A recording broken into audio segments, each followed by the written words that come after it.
Ladies and gentlemen, thank you so much for joining us at the regular meeting of the Dearborn Heights City Council, which is to be called to order today at 6, I don't know, we got 6:03, we got 6:02. The clocks are off. We'll go with the 6:02. Seems better. Madam Clerk, may you please take roll call? Yes. Hassan Ahmad. Present. Moby Dun. Here. Nancy Breyer. Here. Robert Constant. Absent. Denise Malinowski Maxwell. Here. Hassan Saab. Present. Tom Wenzel, absent. Mr. Chair, you have a quorum. Thank you so much, Madam Clerk. You're- Today, to lead us in the Pledge of Allegiance, we're going to have Angela Venegas. To the flag of the United States of America and to the republic for which it stands, one nation, under God, indivisible, with liberty and justice for all. Thank you so much, Ms. Venegas. Okay. What are you doing? What are you doing? Oh, what are you doing?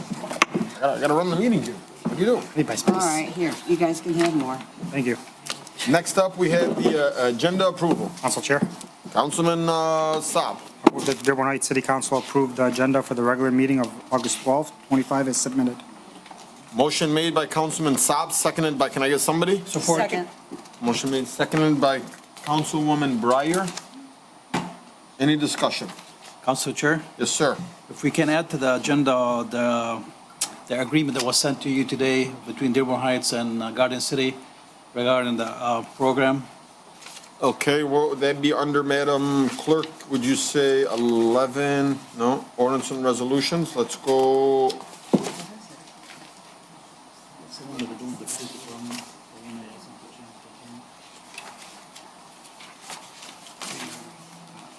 Nine. 9J? 9J? Okay. We're gonna add 9J. Alright, we're gonna call it, Garden City. Sorry, for Dearborn Heights. Proudly. Any other discussion? Councilman Saab, can you amend your motion to allow 9J on here? I do. I'll amend it to allow, to add the agreement between Dearborn Heights and Garden City as 9J. Councilwoman Breyer, will you allow? I will second, You yes. second it? Okay. Any discussion? Hearing none, all in favor, please state aye. Aye. Those opposed? The ayes have it, motion carries. Next up is the minutes of the regular meeting of July 22nd, 2025. Council Chair. Councilman Saab. I move that the Dearborn Heights City Council approve the minutes for the regular meeting of July 22, 2025 as outlined in 4A. Second. Motion made by Councilman Saab, seconded by Councilwoman Breyer. Any discussion? Hearing none, all in favor, please state aye. Aye. Those opposed? The ayes have it, motion carries. Next up, we have 4B, minutes of the special meeting of July 29, 2025. Council Chair. Councilman Ahmad. I move that the Dearborn Heights City Council approve the minutes for the special meeting of July 29, 2025 as outlined in 4-B. Second. Motion made by Councilman Ahmad, seconded by Councilman Saab. Any discussion? Hearing none, all in favor, please state aye. Aye. Those opposed? The ayes have it, motion carries. Next up, we have public hearings and public comments. Fastest we ever got here in a long time.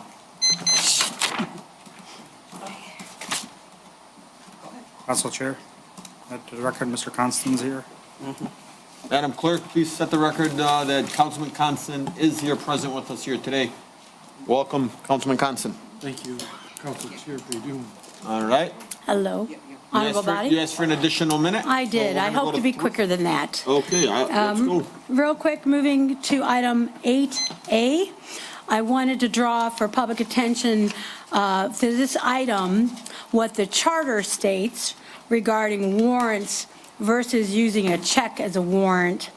And if that's the case, and we follow the charter and we go to warrant documents, not only will we be more efficient and streamline the workload, and if our deputy comptroller is here, I spoke with him and he agrees, we're already doing a warrant document report, which is generated out of BSNA, which has all the information that's required by the charter and required to approve for review by the mayor, the comptroller, or clerk, and the treasurer. It would save all the time of having to go through every single check. So again, this is becoming more efficient if we utilize BSNA to its fullest capabilities. So with that being said, the treasurer is the one, according to the charter, and that would be, let me see, 8.9 talks about the warrants, but there's a section, I want to say it's 5.3, hang on. Nope, 5.6, duties of the treasurer, where there's my responsibility to manage the depositories, right? The bank accounts. So therefore, this request should come from me to you, and historically always has, but you don't see that happening today. But what I really want to focus on is the issuing of checks like we do now.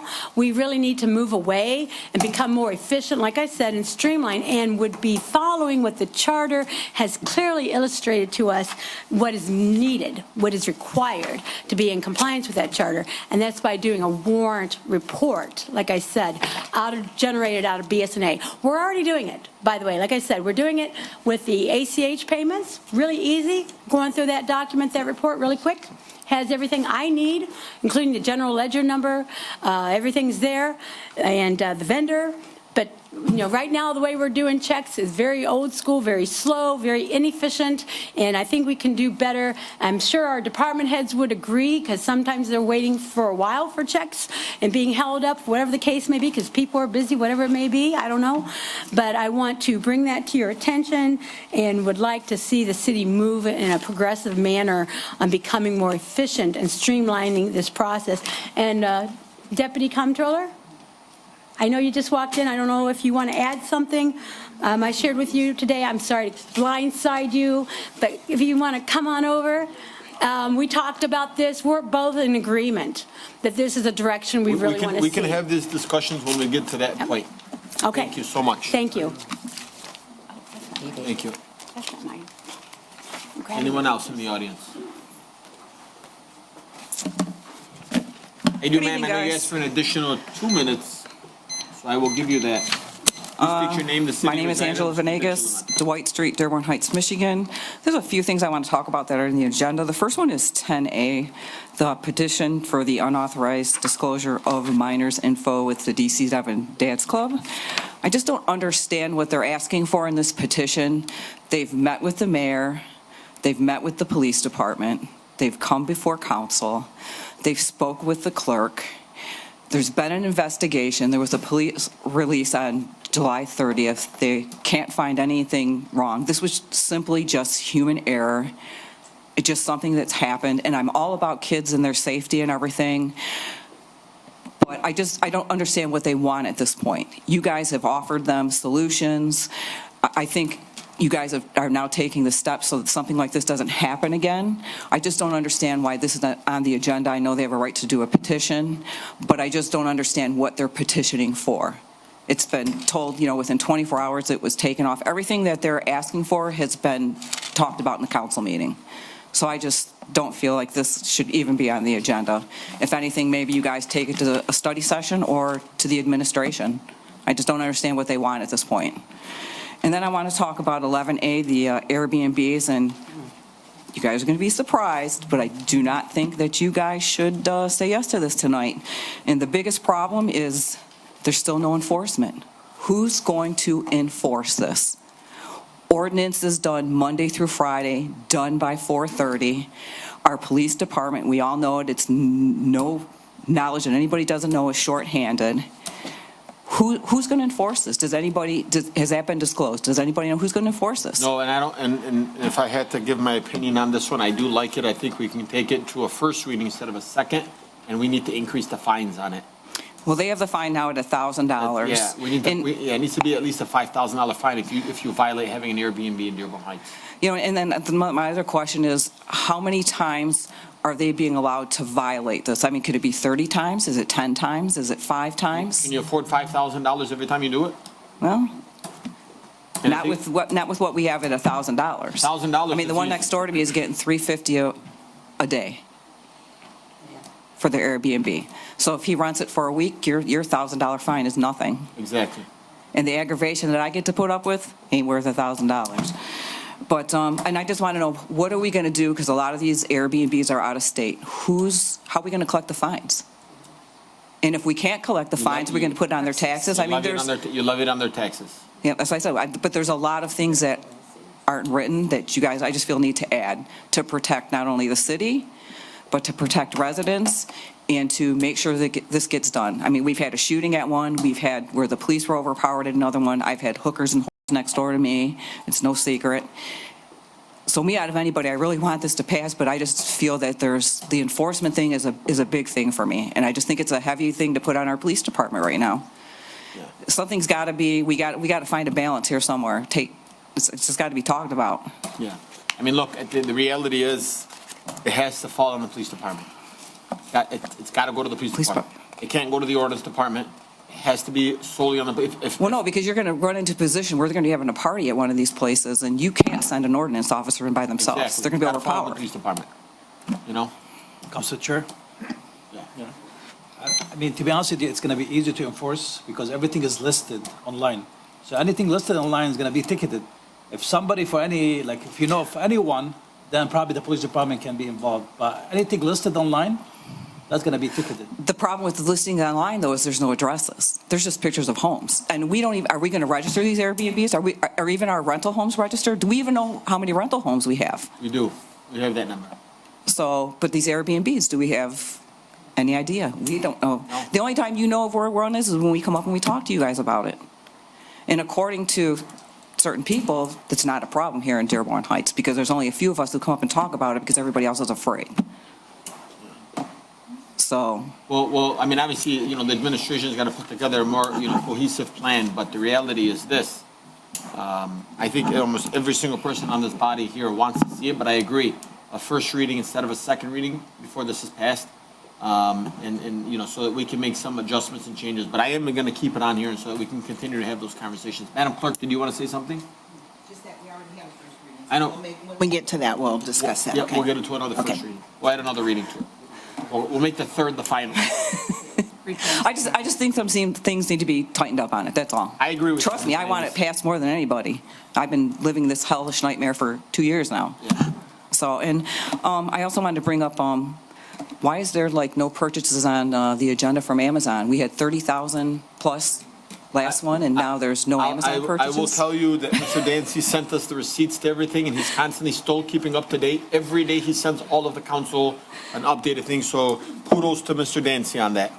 And then there was a posting on one of the Dearborn Heights communities this weekend of a resident whose tree, which was on their property, fell, and our DPW department went and cleaned it up. I want to know who's paying for that, because it shouldn't fall on us. It shouldn't be a burden to us taxpayers. You need to look into that. And I want to know if anybody's done an update on the trailer park at Pelham and Outer Drive. What's going on with that place? I was by there this weekend, and it's nasty. I think I was there about 2 weeks ago.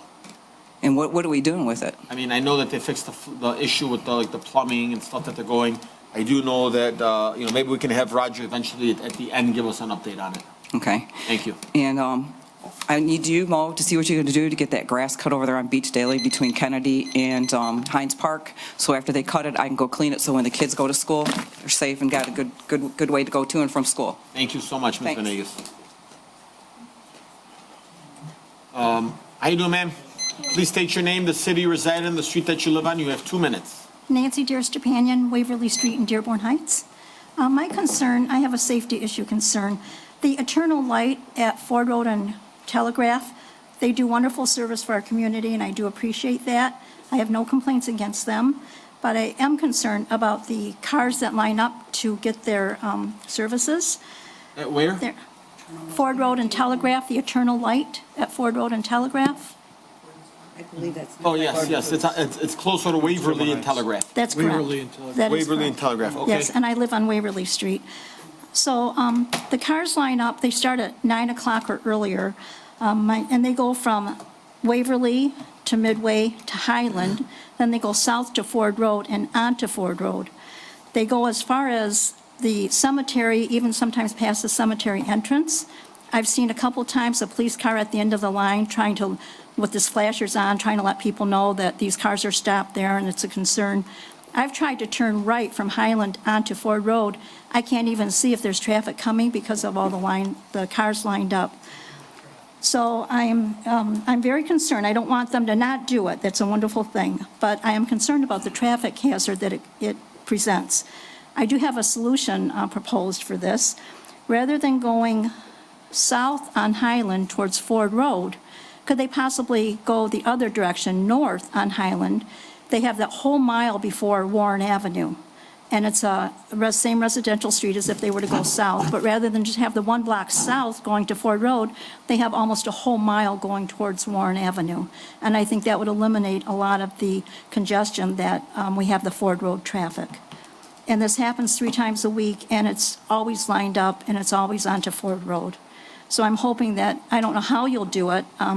Hopefully they'd be willing to they have volunteers there that direct traffic and tell them, when to line up and that sort of thing. So I'm hoping that they would be cooperative as well and that we can do something about it. Can you do me a favor? Yes, sir. Right underneath you, there's a shelf it's right on top. And I want you to fill that form out, put your information on there, and then hand it over to George, who is our council secretary. And on George, can you get that information, CC the council and the police chief? And then we'll have the police chief have a conversation with them. Council Chair? You're George? Yeah. All right. Thank you so much for your time. Might I ask? Yes, ma'am. How, you say it's 3 times a week? Yes, Tuesday. Have you talked to the people there? Not about the traffic situation, no. That might be a good thing to try, too. Let them know what's happening to the residents in the area. Well, they know that the traffic goes onto Ford Road because they have volunteers there with vests on directing traffic and that sort of thing. Just a suggestion. Okay, I'll try that. Thank you very much. Just fill out that form, ma'am, please, and then put your contact information. We'll send it over to the police chief. We'll have somebody from the police department reach out. Appreciate it. Thank you. Thank you. How you doing, ma'am? Please state your name, the city you reside in, the street that you live on. You have 2 minutes. Chastity Townsend, Lincoln Boulevard. I'm here tonight to request that you do approve Eliana Hussein for item 8B for the Women and Girls Commission. We are short by 2 people to actually get moving. And we did meet just to kind of introduce ourselves to one another. We have a lot of great ideas and things we want to do and fundraising we want to do. So I just request that you approve Eliana Hussein to that commission. Thank you. Anyone else in the audience?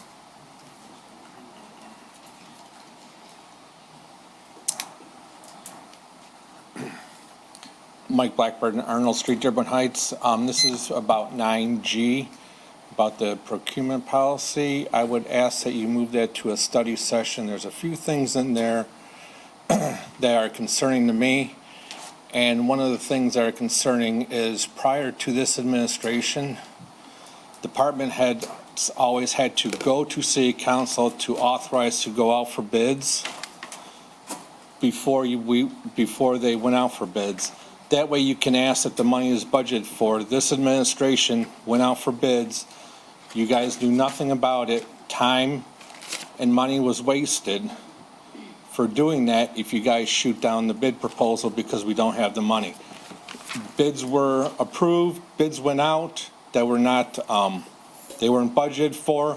The city ate through its fund balance, and we can't have this fund balance be eaten up every single year.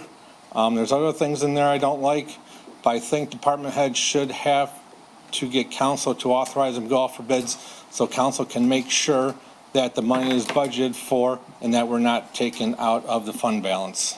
And that's it. Lyons. Yes, for additional 2 minutes. Yeah, one more. You asked for an additional 2 minutes, and so I honor that for you. Thank you. I hope I will not take 4 minutes. Zohair Abdelhaq, Rosemary. I have a question for the treasurer, actually. It's an old story, but something came up, and that is very disturbing. I want to ask you to tell the city council, Zee the cook, how she got paid, if somebody forged your signature on those checks, and why the invoices of 900 and 1350 have the same serial number. 2 invoices for 2 different things have the same serial number. Would you please explain this? Because last meeting you were going to talk about it, but I did not have the study session. Yes, I did have it ready. Thank you. Thank you. All right, so I just reviewed everything again. I did have everything ready as requested. There were a total of, well, first of all, there was one check originally issued that included the $900 and a $350 invoice. By the way, it's the same invoice number, one invoice. One check was issued, check number 187385. I did not sign that one. I refused to sign it because it did not come before the city council as required, and therefore sent it back and it was voided, okay? Then it was reissued again, this time 187386, 187387, 386 was for $1,350, 387 was $900. Again, one invoice, split into two checks. I did not sign those checks because I said, one invoice, why are you splitting it into two checks? I didn't understand. Now, I did go to Comerica and they're researching it. This happened March 29th, 2023. So I don't have the online banking to pull those copies of the checks. I can't see those.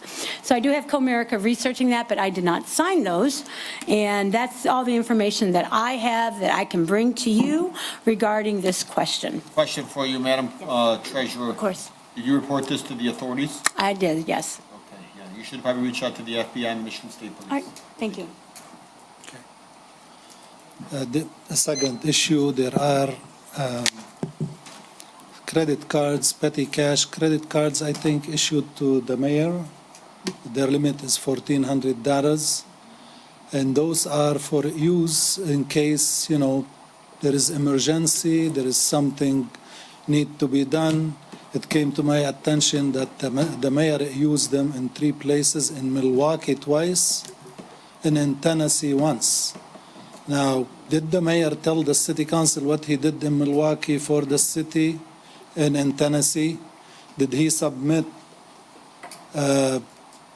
any document to provide the city council or the controller what kind of business he was doing in those 2 states, benefiting us, benefiting the residents? If not, that is misconduct definitely by using a credit card. He is not supposed to use for personal travel or personal issues.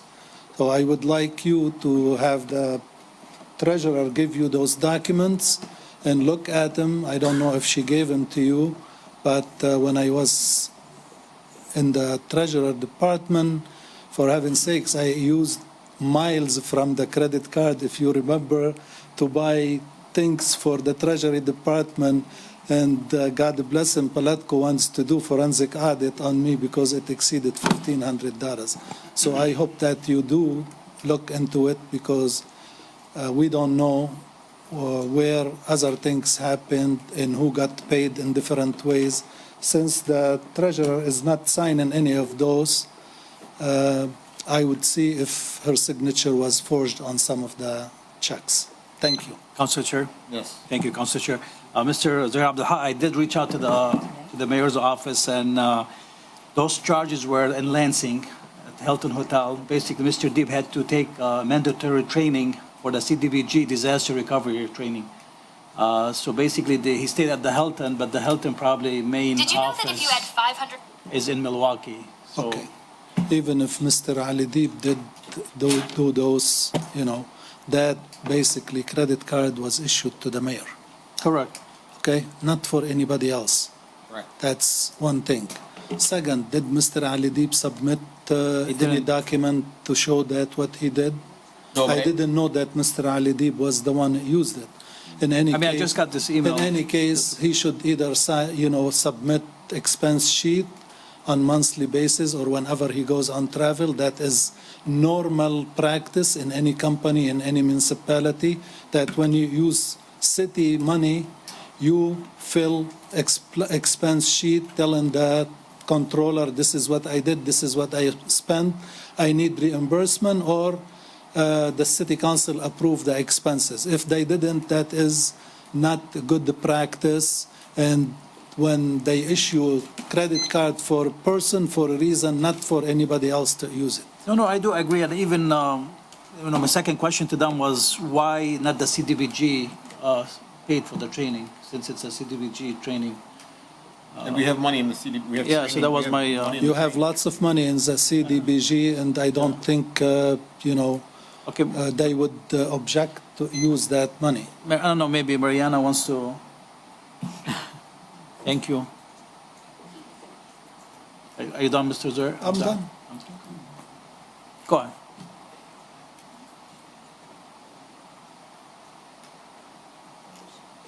So as you recall, the CDBG disaster recovery is for the floods that happened in 2021. So that is not part of the regular CDBG housing projects at all. It has always been underwater. It's for water projects, and Mr. Dib is the one who has been managing those projects. So again, this was a mandatory request from CDBGDR for anyone that has the awards to attend the training. The only expense was for the hotel. So that's what's there. It happened literally last week. So this isn't something that we've been hiding. It just happened. The invoice just came from the bank. It's regular procedure. The information had been provided to the treasurer as soon as I got the email. So again, we were waiting for the credit card statement to come through. It just happened all today. I think, Mariana, just the practice here, is it supposed to come out of the mayor's office, or is it supposed to come from somewhere else? Mr. Dib doesn't have a credit card, so not every director has credit cards. So grants and such do fall under the mayor's department, so we use that credit card. As you know, certain vendors don't accept ACHs or different things like that for reservations for hotels. So that is why the mayor's credit card was used. It was an authorized expense for one of the directors to attend the mandatory training. Thank you very much. Anyone? Before I let you go, I see we have one on Zoom. Sure. And then I'll get to you. I have a Jim Hunsaker. Yes, I'm here. Can you hear me? Yes, sir. Please state your name, the city you reside in, the street that you live on. You have 2 minutes. Okay, thank you. My name is Jim Hunsaker. I live on Detroit Street between Colgate and Lehigh. And the corner house on Detroit Street, right at Colgate, is the address, is an Airbnb. Something definitely needs to be done about this. The people that show up here for these are showing up on a Friday, Saturday, sometimes on Sunday, and they're gone by the time anybody from ordinance is able to come around. So the problem is they're parking in my driveway, which is 2 doors down, telling me it's okay, I'm with the party. It's not okay. And then when they do pull out of my driveway, they're still on the street, parked halfway in my driveway, and telling me it's okay. I understand it's okay, they park on the city streets in front of anybody's house they possibly can, that's fine. But when they're blocking my driveway for me to be able to get in and out, I think it's rather dangerous. The whole point of this is they're getting wild, loud, and causing problems in the neighborhoods. Jim, thank you so much for sharing that with us. I want you to know, and we've said this to the administration, constantly, and nobody is coming to have an Airbnb in Dearborn Heights because they want to go to a museum or they're here to visit a family member that's in a hospital in Dearborn Heights, because we have no hospitals or museums. The reality is they're using it because they know they're small, inexpensive, and they're being taken advantage of. And so I share your frustration. I'm sorry that is happening. And we are going to hopefully put the right, policies and procedures, and we're going to enforce them. Because this is something I feel like Dearborn Heights is being taken advantage of. I can tell you I'm somebody that doesn't like to be taken advantage of. And neither am I, and I hope and look forward to positive results. Thank you, Jim. Thank you. God bless you. You too. Anyone else in the audience or on Zoom? Go ahead.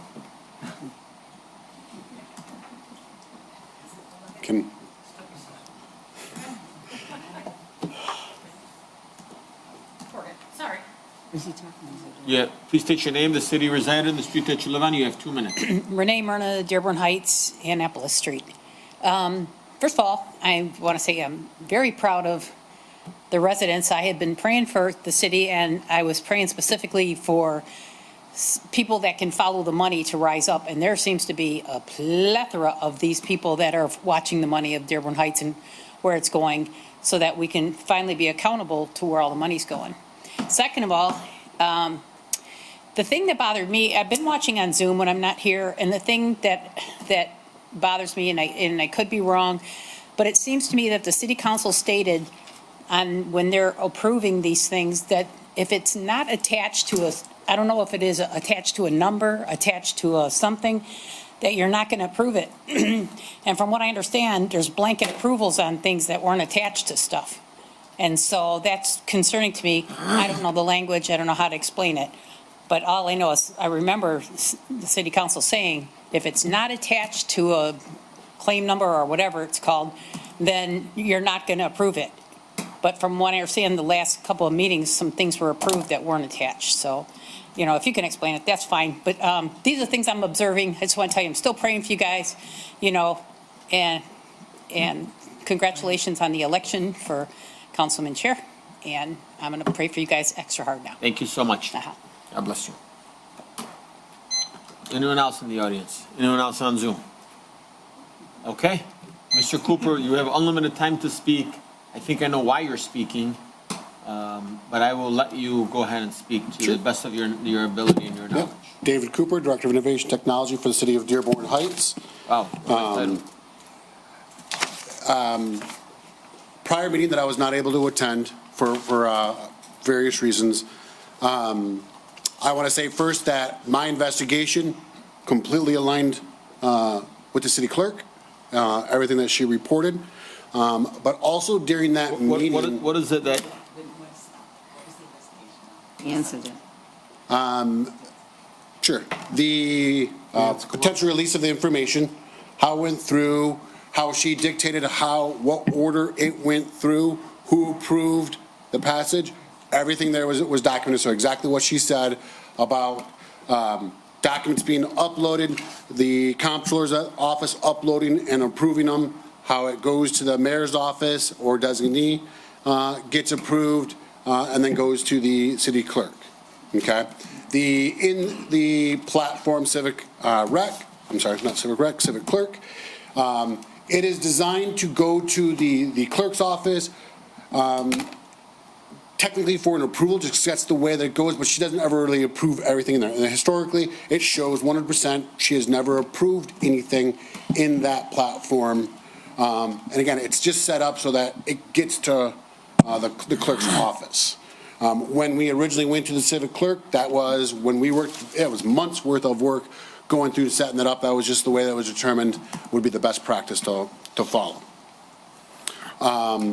It also does show the exact time of when the clerk took it down and then put up the new version on there, aligning exactly with what the clerk said. You can't fake that information. It's not anything we can change because it's all metadata on the files that are there. So it all lines up. What I really also want to say is during that meeting, a certain term was used that for me is a red alarm, and the people in my field and on the rest of the term data breach was used. Okay, we did not have a data breach. Okay, our securities that were put into place did not allow any intruder into our information because that's a red flag for someone like me because of potential access to BSNA, access to credit card information, anything like that. That is an improper term to use into that. And I want the community to know that we did not have a data breach. Their credit card information, all the information that's in BSNA, because again, that is our heartblood of information, is 100% safe. So for me, that is I want to make sure that is stated, and that's what part of what I'm up here for. Can you walk me through the steps of how this happened? As the IT director, I'm sure you followed the timeline. Yep. What happened here? So I can tell you that it showed the time that the deputy comptroller created the claims. It shows the time that the deputy comptroller uploaded the claims. It shows a timeline that the deputy comptroller at the time was acting as the comptroller, approved the claims. Once it's approved, it then goes over to the mayor's office. The mayor's office has a couple people that can approve the whatever gets to them because it's motions, claims, and whatnot. The executive secretary approved. Again, it shows it there. She approved the claim. Once it's from there, again, it goes to the clerk's office and it stays there. There's not another, technically in the system there's an approval, but she doesn't ever approve anything in there because it's just, again, to get there. For publication. So that George Georgianne can do what she needs to do to get it and rearrange it on the listing and everything. Just for full disclosure, the mayor was saying that I had the final approval. That's not true. I could say you don't have access to the back end system, at all. Yeah. I can say that. Council Chair, So, when you're done. Okay. So that's it. that's what was found. Thank you. Councilman Constant. Thank you. So you make a good point. No data was breached. No Correct. account numbers, no credit card numbers. Information came in and it was posted. Maybe it shouldn't have, but it wasn't. No intruder got through our system, the securities that we got in place, because that technically is what would classify as a data breach. And any idea how many people looked at it or downloaded it? I was contacted by the police chief to investigate that. It's not our data. It's not off our server, so it's not anything that we track. I contacted Civic Plus, and it is nothing that they also track. They do not track the downloads or anything like that. So it was up. And I have that in writing from them, and I provided that information. Do we know if we had an opinion from an attorney, MMRMA? Did we get anything, Roger, on this? I mean, what did they say? Is the city liable? What are you thinking here? I mean. Well, I did look. Yes, I did run it by Attorney Dundon Alt's firm. We looked at it. We said this is not. It's a one-time situation. The city's not liable. Municipalities have to go to gross negligence, not negligence. And it doesn't meet the standards that would hold the city liable. Okay, thank you. You did get that in writing? I did get it in writing, yes. From who? Dundon Alt, from Dundon Alt. Can you share that with the council? Absolutely, sure. Thank you. When did you get that, if you don't mind me asking? Right after this happened, I got that opinion. Please share that with the entire body. Sure, absolutely. Thank you. Well, yeah, you want to make sure, keep it and then. Yeah, just share it with the body. It's okay. Thank you. And about how long was the data up there? Less than 24 hours. Exactly as the clerk said, though. It was under 24 hours, Councilman. Yep. But any idea how many hours? I've heard like 2 or 3 hours. 23 hours. It was posted, I think it was about 4:30 that day, and the clerk took it down, I believe it was 1 p.m. I don't. 22 hours. Yep. 1 p.m. About 1 p.m. the next day. Okay. It was taken Thank you. down. Thank you. Any other comments? Thank you, Mr. Cooper, for your time and all your due diligence being done. Thank you very much. Very welcome. Anyone else in the audience? Anyone else in Zoom? Seeing none, let's move it over to fund transfers and current claims. Council Chair. Councilman Ahmad? I move that the Dearborn Heights City Council approve current claims and ACH wire transfers 6-1 through 6-35, 6-37 through 6-53, and 6-56 through 6-70 as submitted. Second. Motion made by Councilman Ahmad, seconded by Councilman Saab. Any discussions? I want to discuss, I saw today about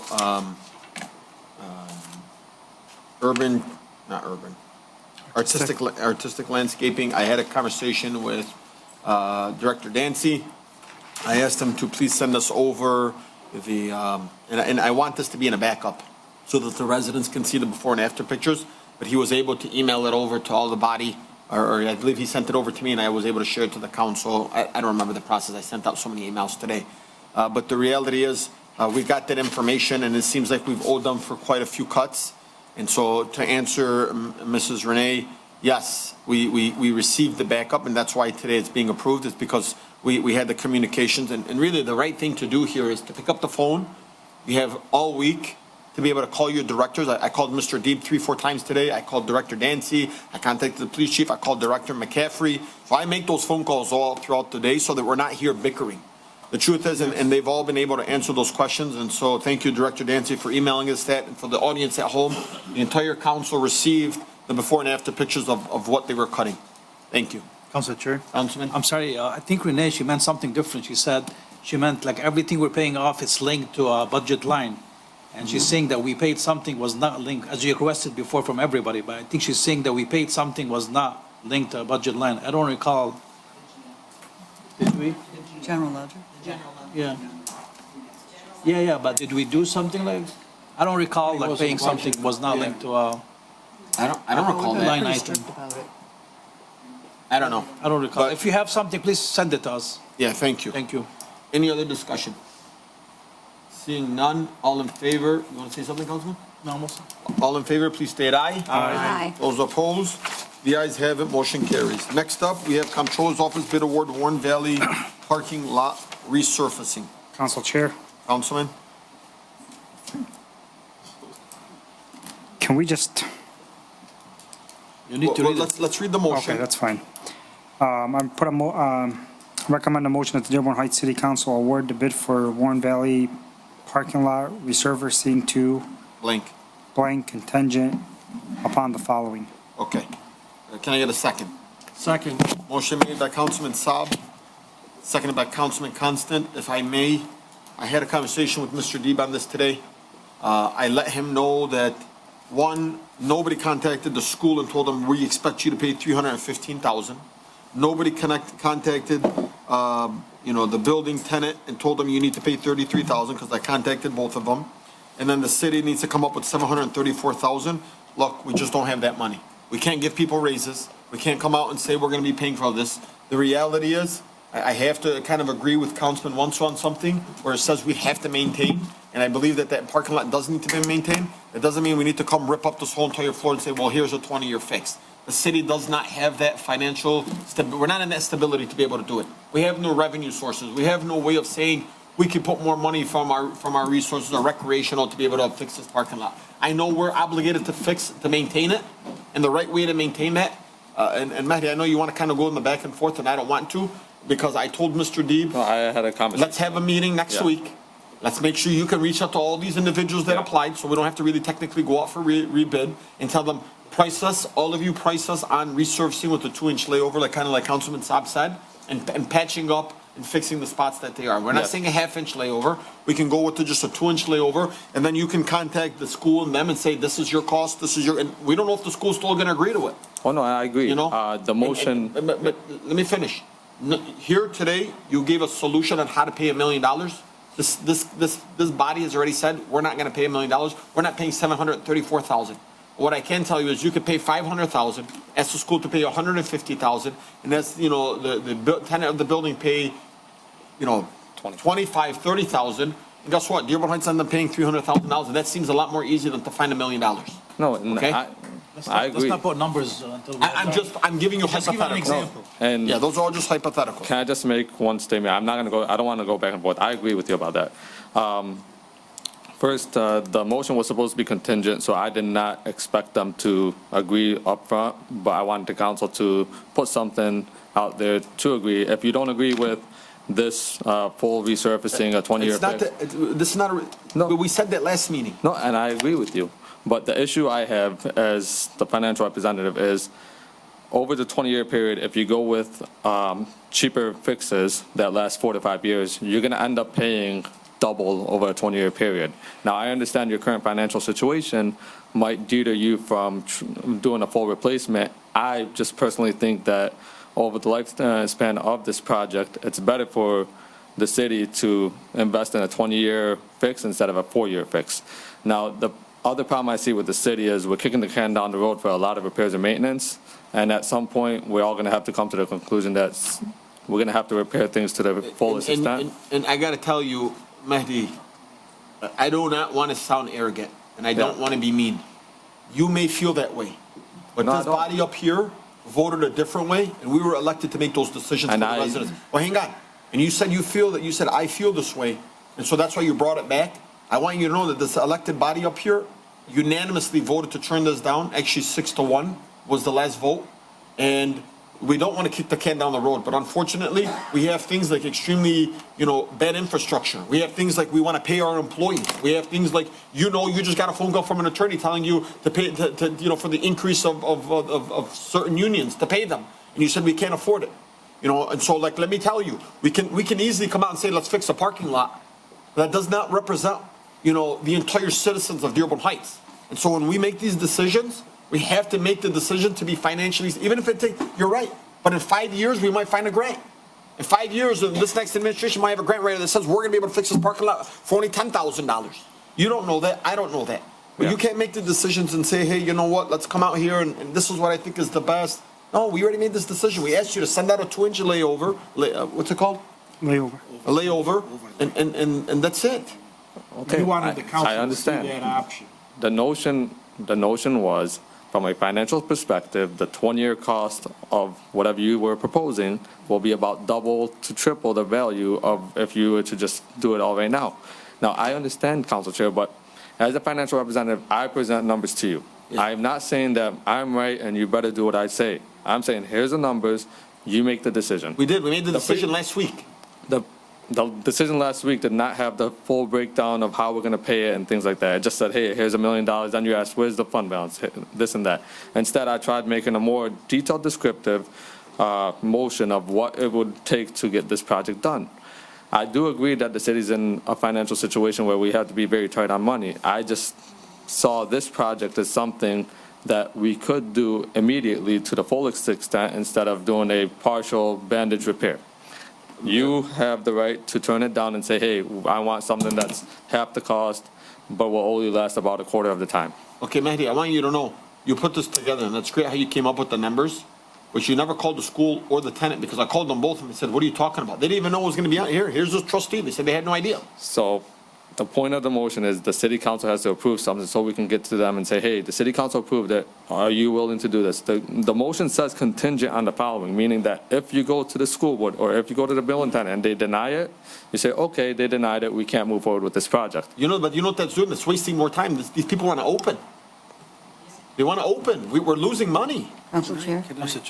Council Chair, if I may, just for the record, the $500,000 2-inch overlay is actually started, it's under designs because we have a lot of potholes that have to be cut and and catch basins that have to be adjusted if you overlay. So it's under design, the $500,000. I wasn't sure why this is just a clarification. I didn't put that item, but the $500, the $500,000, which will be a 350, 150 share, is under design. It will be sent to the same 12 companies that submitted the bid to price it. So it is underway. It's Yeah, not- but we we're not- gotta move fast on this. It should have been already sent over because we asked for that last week, 2 weeks ago. Initially, we were supposed to rip 4 inches out all throughout, so the potholes were not identified at each one. So now that we're doing an overlay, we had to go back and identify all these things that we need to repair before you put an overlay over them. So it is underway and it's fast-tracked and it will be done. Okay, Mr. Lieb, I don't wanna have like a bicker back and forth, but I mean, you spoke on this. We haven't had a city council meeting in 14 days, 16 days, right? 16 days, we've not had a city council meeting. The last city council meeting, we asked to go over for a 2-inch layover. And now we're here and we're saying, well, we're about to go out for it now. We just lost 16 days. 21 days, like this is absolutely crazy. So bids are usually 30 days on the street. We're not doing a rebid. We're doing a redesign. So that's why we're going to go back to the same people that applied and get a price. So by next council meeting, you'll have it. We'll get a number from the 12 people. Yes, Councilwoman Breyer. Just a suggestion, outside the box. We supposedly are giving back or putting in the account for MMRA over $700,000. Do we have to do that? Could we not use that money and then renegotiate with the school district for the difference? You know, if we get sued, how you gonna be able to figure that out? Well, we're still covered for the other stuff, but that was putting extra back in the kitty. No, that's paying your policy off. I'm not sure about that, but I do think we should renegotiate with the school district and have The them school help. district is disappointed in this. Well, I know, but we should have voted on this 6 months ago, not pushed it down the road. Yeah, why didn't we vote on it? I don't know. Because when we asked them, they said we were having private meetings and negotiating on the city's behalf without the mayor and the city attorney. Those were the discussions that were happening. Well, Council Chair, to be honest, you actually were. There were contracts that were signed with a company that has its name in there for an amount of $479,000.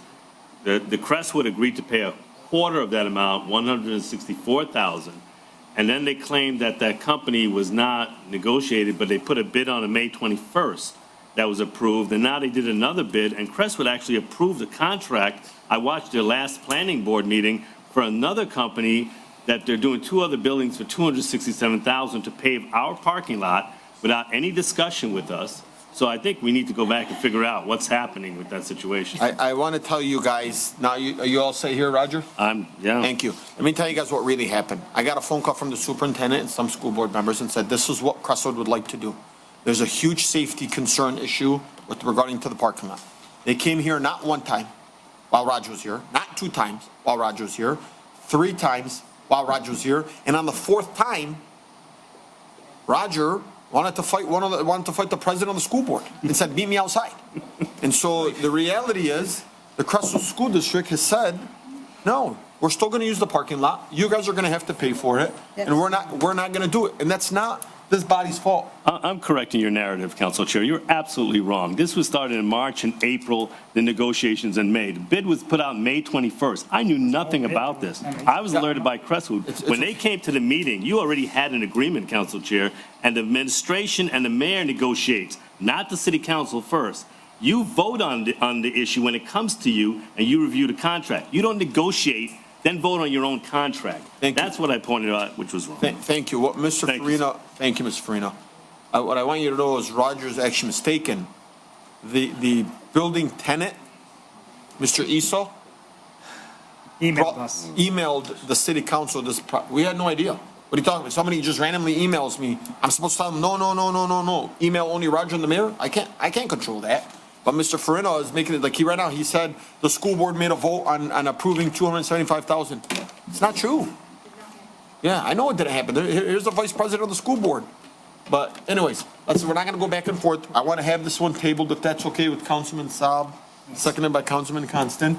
Mr. Deeb, please bring this back as a 2-inch layover, and let's move on from this problem, please.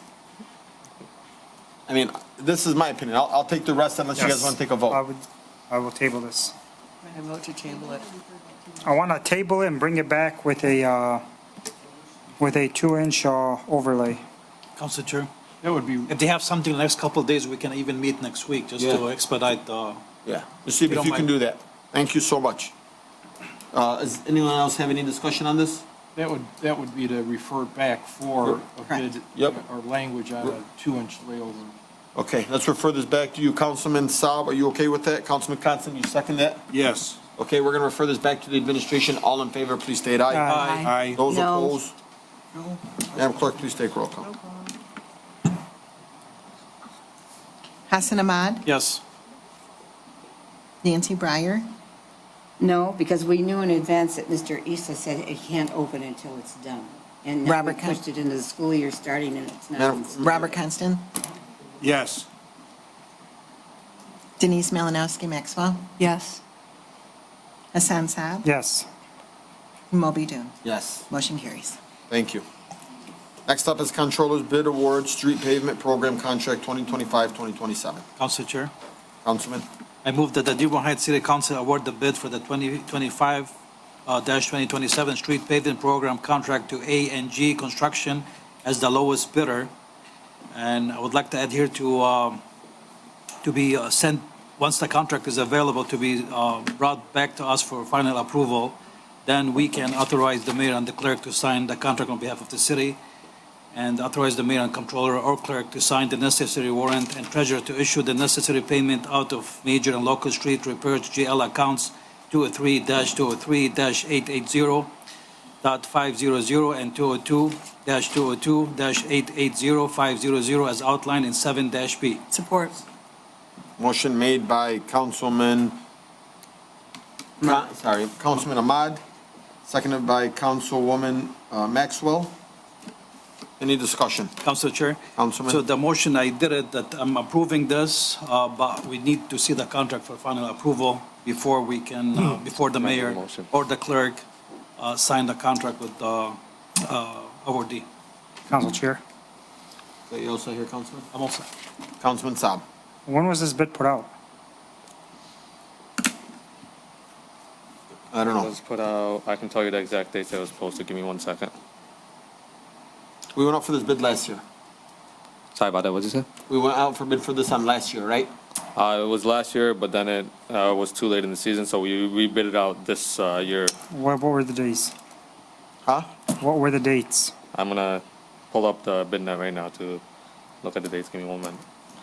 Street pavement program. 7/10/25, I think. It's from July 8th, 2025 to July 28th, 2025. How many responses did you get back? On the tally sheet.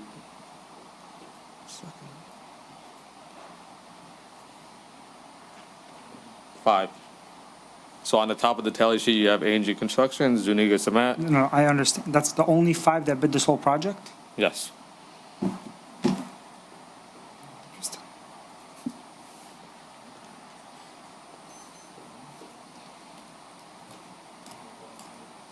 Can you, do you have the backup for the last bid? I can, do you want me to pick it up right now? Because Yeah, it's gonna please. take. Okay. Can we push this, Councilman, Council Chair, and come back to it? You want to vote on it later? Yeah. Go to the next, No, I once can you put can it, provide us that, the last item, I can pull up the information. Please. What are you looking for, Councilman? I want the first bid from last year. Be here all night. Madam Clerk, can you help with that? or-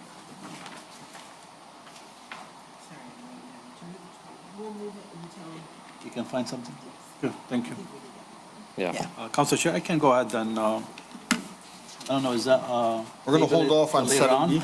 Yeah, we'll go as soon as he gets ready. Remember, we did that with that Yeah, budget we can- amendment not yeah, too long we ago. can put it to So the we end can of the just meeting. move on with the, Yes. okay. Thank you. Comptroller's Office Bid Award Infrastructure Resiliency Plan. Council Chair, Councilwoman Breyer. I'll make a motion that the Dearborn Heights City Council award the bid for the Infrastructure Resilience Plan to OHM as the most qualified bidder and authorize the mayor and clerk to sign the contract on behalf of the city. This is a state community development block grant, that's CDBG, funded project is outlined in 9C. Second. Motion made by Councilwoman Breyer, seconded by Councilman Constant. Any discussion? Council Chair? Yes. I think if Councilwoman Breyer doesn't mind, it's the same thing, if we can do it, just to have a contract too as well, so we can see the final contract before final approval. Yeah, because none of these bid here have any type of contract before us. It's basically saying approve them and the administration will take care of this contract and we'll never see how much it's going to cost us. Let's see what Mr. Dib wants to say Well, first. Council Chair, this is a state CDBG funded project. We'd still like to see the contract. CDBG deal? It's DRs. I know, but it's CDBG. Okay. And Council, if I may, I'm going to give. Can I? All right. I'd like to give you a little bit of history as to what this and the next item is all about, the comprehensive master plan. Due to the federal disaster declaration resulting from the 2021 flood, the city of Dearborn Heights qualified for federal funding to address the root causes of the Ecorse Creek floods. So working with our funding scout, the city applied and received a federal grant to cover corrective work related to the Ecorse Creek flood mitigations. So the grant was assigned to the state of Michigan Disaster Recovery, which is where I was last week, by the way, and that was mandatory, was not fun. So the grant was approved by the city council back in 2024, accepting the grant. And the staff worked with the state procurement representative to identify the scopes and publicly advertise all the needed services. So 4 projects were identified as related to the flood. And the scopes were developed, reviewed, and approved by the state representative before we advertised for bidding. So the state rep had to review each one of those projects and approve the advertising. So these projects are, 1, RFQ for bridge design services. This is for the Councilman Winslow, the Hip and Polk Street replacement over the Ecorse Creek. Number 2 was the RFP for the SHPO State Historic Preservation Office related work. And 3 was RFP for master planning and environmental. This is environmental work. The RFQ was for infrastructure resiliency project. These are the 4 projects. Projects 1 and 2, the bridge design and SHPO, were already presented to the council and got approved 2 meetings ago.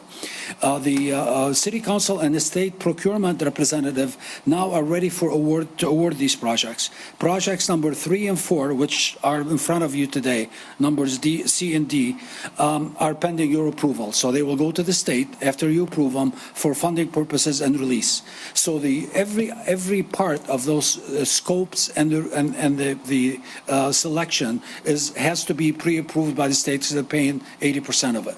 So please note that because of the DR funding, disaster recovery of this work, the planning efforts under this scope, the master planning effort, are related to the environmental portion. They're not what we all think of a master plan, like, the business, meaning that it does not cover the city-wide land use or the zoning modifications which we'll need.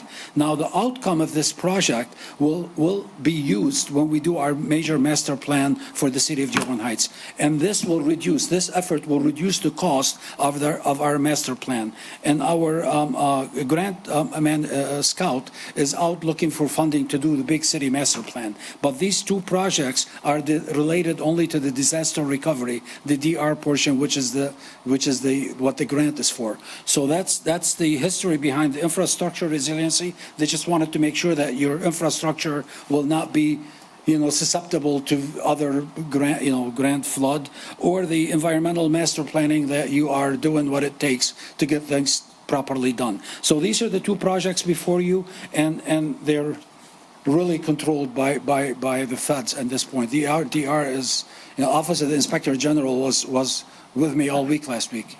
Council Chair. Mr. Deep, so you're saying the state is going to be signing the contract with them? No, the state will only, they want you as the recipient. They're paying 80%, but yes, so there will be a contract, and it will be signed. Is it drafted by us or by the state? No, the form of agreement is, I use this gentleman's form, yes. Yes. So, yeah, we're approving this today, but we just need to see the contract too before final. Before we release it? Before we release it. No problem here. No problem. By the way, in any scenario, when there's a contract, the city council oversees that contract. If I may, Council, in previous life, what we used to do, we put the form of agreement in every bid. So the actual contract that the contractor is expected to sign, I worked with this gentleman, so we have two forms of agreement. One for professional services, engineering, architectural, and one for construction. These forms of agreements are part of the bid. So the companies looking at the projects will say yay or nay. If they disagree to anything, we just don't award them. And I have no problem you reviewing it. Absolutely. Thank you very much. Councilwoman Breyer. Okay, we've been trying to get some of this flooding stuff taken care of since the flood of '21. In the last 2 days, I visited a home where one of the ladies who's in line to have her house purchased, she was hit by a car on Telegraph and died. Okay. And her son is now in the home.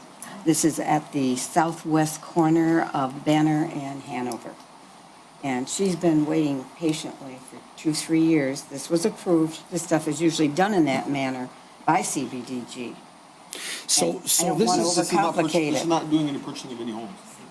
No, but this is still, the CBG operates in a certain manner with the state, and that's the normal way. It is disaster recovery. So the feds, this is federal money. They gave them to the CDBG, and they created, after the flood, a disaster recovery group. The DR, which is what this is, the DR funding is very well-defined effort, and it's managed like you would not believe. They look at every penny because of fraud. So they say of almost 40% goes to fraud. So they really control every step of the process. When you go to advertise, they want to see the advertising. When you select a consultant, even the consultants you have before you tonight, they had a say in it before I even brought it to you.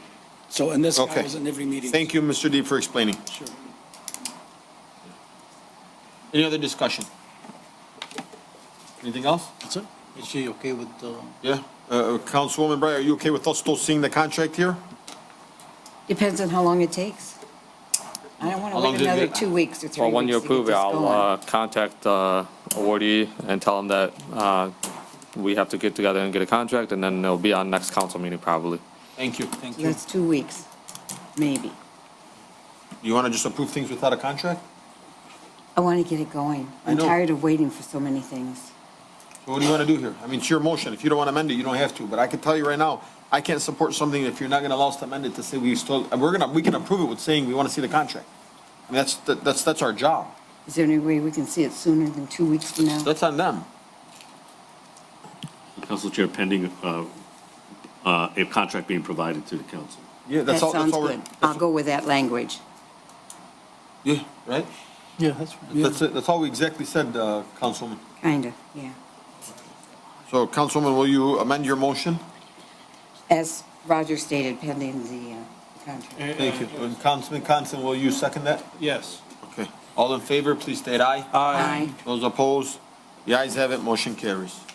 All right, next up, we have 7D. Council Chair, Councilman, I move that the Dearborn Heights City Ahmad. Council award the bid for the comprehensive master and environmental resilience plan to McKenna as the, McKenna? Is that the- McKenna. McKenna? McKenna. McKenna? McKenna as the lowest bidder, and authorize the mayor and clerk to sign the contract on behalf of the city. This is a state community development block grant CDBG funded project as outlined in 7D, per approval to be per contract being provided for final approval by council. Second. motion made by Councilman Ahmad, seconded by Councilman Saab. Or Constant, let's go Councilman Constant. I've been giving him a lot of seconds. Age before beauty. Any discussion on this? Glad we brought a little bit of laughter in today's chambers. Seeing none, all in favor, please state aye. Aye. Those opposed, the ayes have it, motion carries. Reports from the mayor. City Depository Update Bank Documents. Council Chair, Councilman, I move that the Dearborn Heights City Council approve the updating of the City of Dearborn Heights, Comerica, and Chase Signor cards. The updated Signor cards that are effective immediately should reflect the following: Mayor Bill Bezzi, City Clerk Lynn M. Sinia, City Treasurer Lisa A. Hicks Clayton, Interim Controller Mehdi I. Baidoun, as outlined in A-A, 8-A. Second. motion made by Council Chair. Councilman Ahmad. Hang on 1 second, seconded by Councilwoman Breyer. Any discussion? Can we just have this dated to end December 31st, 2025? Because of the elections and everything, so it can be bought and be changed? Well, they have to bring it forward anyway, when there's new people. Yeah, yes, we do. I know why you're huffing and puffing. There's no date on here. I know, but it won't get done, and what if something has Guys, to be done? point of order, guys. Let's, I'm if sorry, I'm if there's struggling something with that's death going on, today. go through the council chair. Yeah, but nobody's council chair. I know, go through the council chair, please. But nobody's holding this up. And Councilwoman Breyer, please, I am going to ask that if a council member feels a certain way, and it's okay to agree to disagree, but let's all also keep it respectful with each other, please. Thank you. Council Chair. And Councilman Saab, please go to the council chair. Hi. I can answer that. I mean, it would have to be updated immediately anyway, because we will have a new mayor.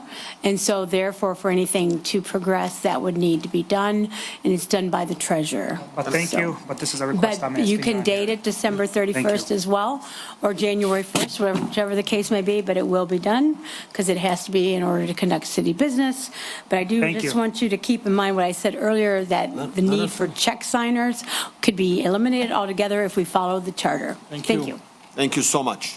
And guys, I don't think Councilman Saab's asking for anything that's outrageous. He's simply saying that, he just wants it to be dated. Council Chair? Yes. I spoke to the council, I got interrupted by 4 people.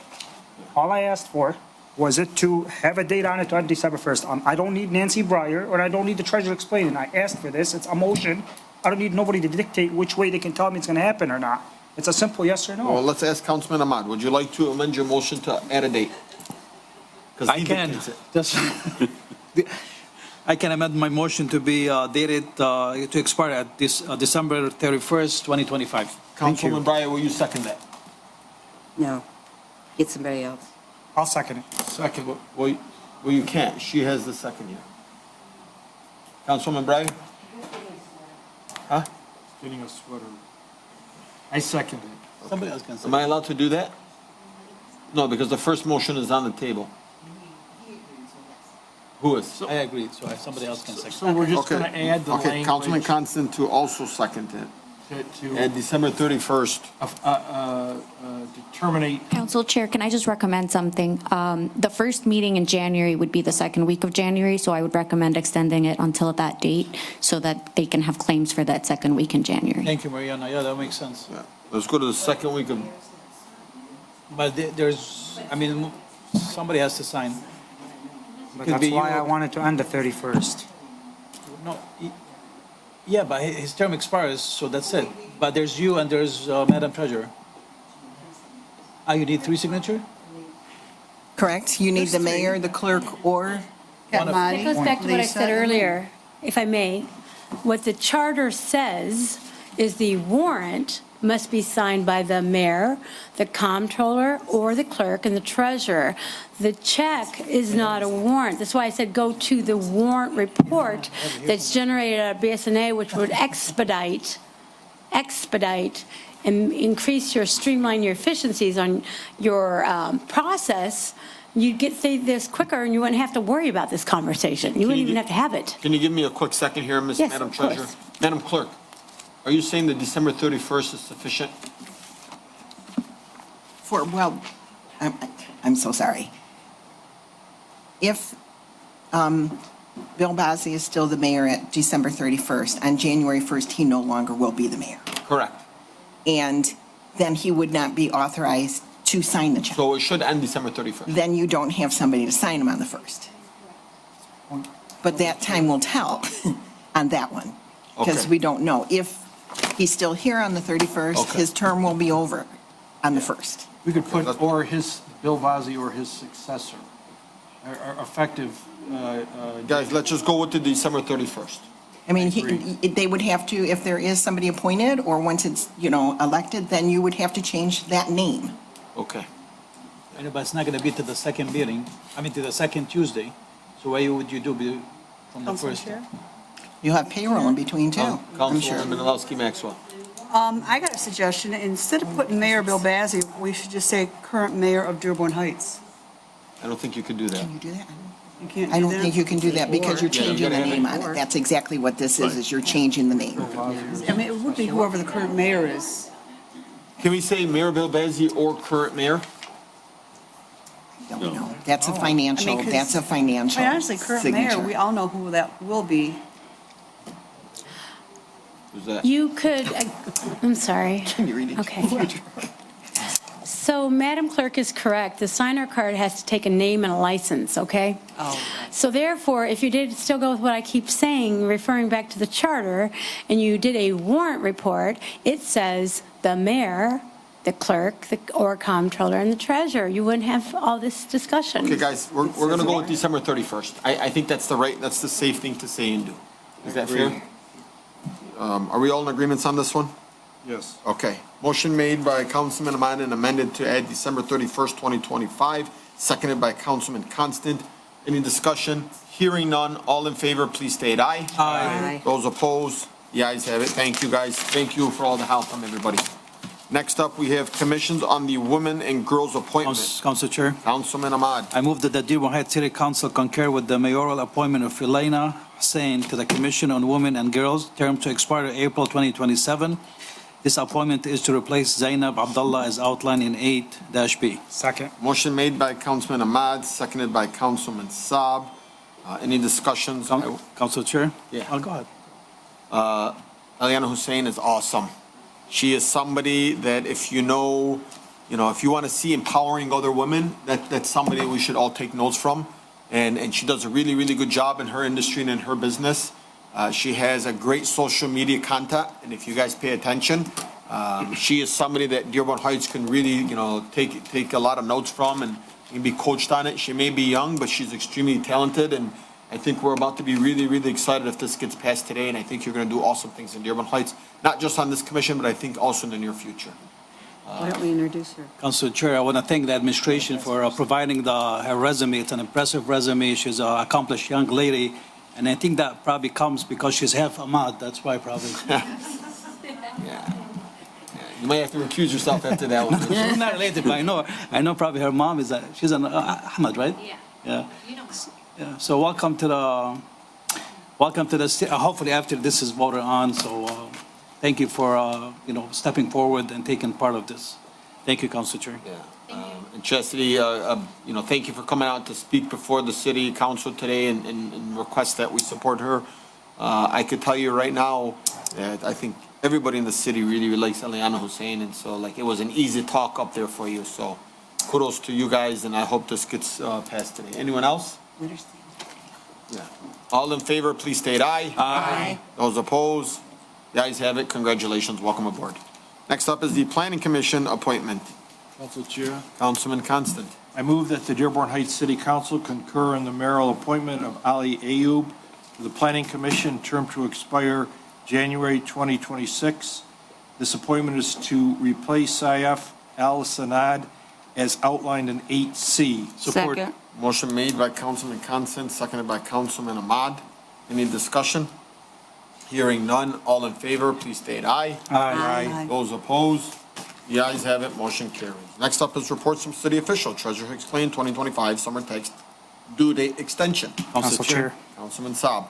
I move that the Dearborn Heights City Council approve the extension of the summer tax deadline from August 18, 2025 to August 28, 2025 as outlined in 9A. Support. Motion made by Councilman Saab, seconded by Councilwoman Maxwell. Any discussion? I will say, you know, I'm sure like all of you, especially in the Crestwood School District, have received a lot of phone calls about your tax bill. And then you know that the bond is not reflecting everybody's taxes, and everybody's calling me and saying, what the heck's going on here? And I'm pointing my finger. I said, you didn't vote for the Crestwood School Bond. But what's going to happen here is you're going to see, you know, better schools, better systems, better things for our children, which is going to bring in higher home value. So yeah, the rate of inflation and everything went up, and so did our taxes, but so did this. So did your property. And I can tell you right now, I think Councilman Ahmad could probably speak a little bit about it, but the increase of taxes over the state through Proposal A, the rate of inflation has went up 5% every year since 2021. And this year went up 3%. Anywhere you go in the state of Michigan, you're going to see an increase in taxes. Anywhere. And so I think the treasurer coming forward and saying, let's give it a little bit of an extension, I think that's fair. Especially because I've gotten a call and said, hey, like my taxes doubled, I can't afford this.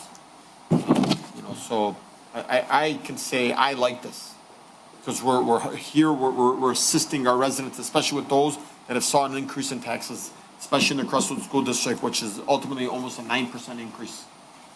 Council Chair. Councilman. Thank you for that, Council Chair. Actually, this is, it was a discussion between me and Madam Treasurer, because I think we had similar calls. People are calling and, you know, discussing the taxes and the increases, and they need more time. So I called Madam Treasurer, we discussed it, and we came up, we had to follow the state and the city charter, so we were able probably to extend another 10 days. But Madam Treasurer, I don't know, I hope we're not causing any, like, more work or headache for your department when we're doing this. I know it's only 10 days, and I know I think it's a big help for a lot of people, to be honest with you, especially, I mean, there will be no penalty. Right. So I do appreciate the hard work of your staff. Right, absolutely. And I will tell you, the treasurer's office staff is working extremely hard. We've been short-staffed that part-time position since August of last year. So as I had sent council members an email separately about we will be incurring overtime because we have to stay on top of the payments. This does, you know, extend that period, but the amount of work, whether it came in now, actually, it's going to spread it out over a period of time versus getting bombarded this week would be nailed, right? It may bring a little bit of relief and spread it out a little bit longer for them.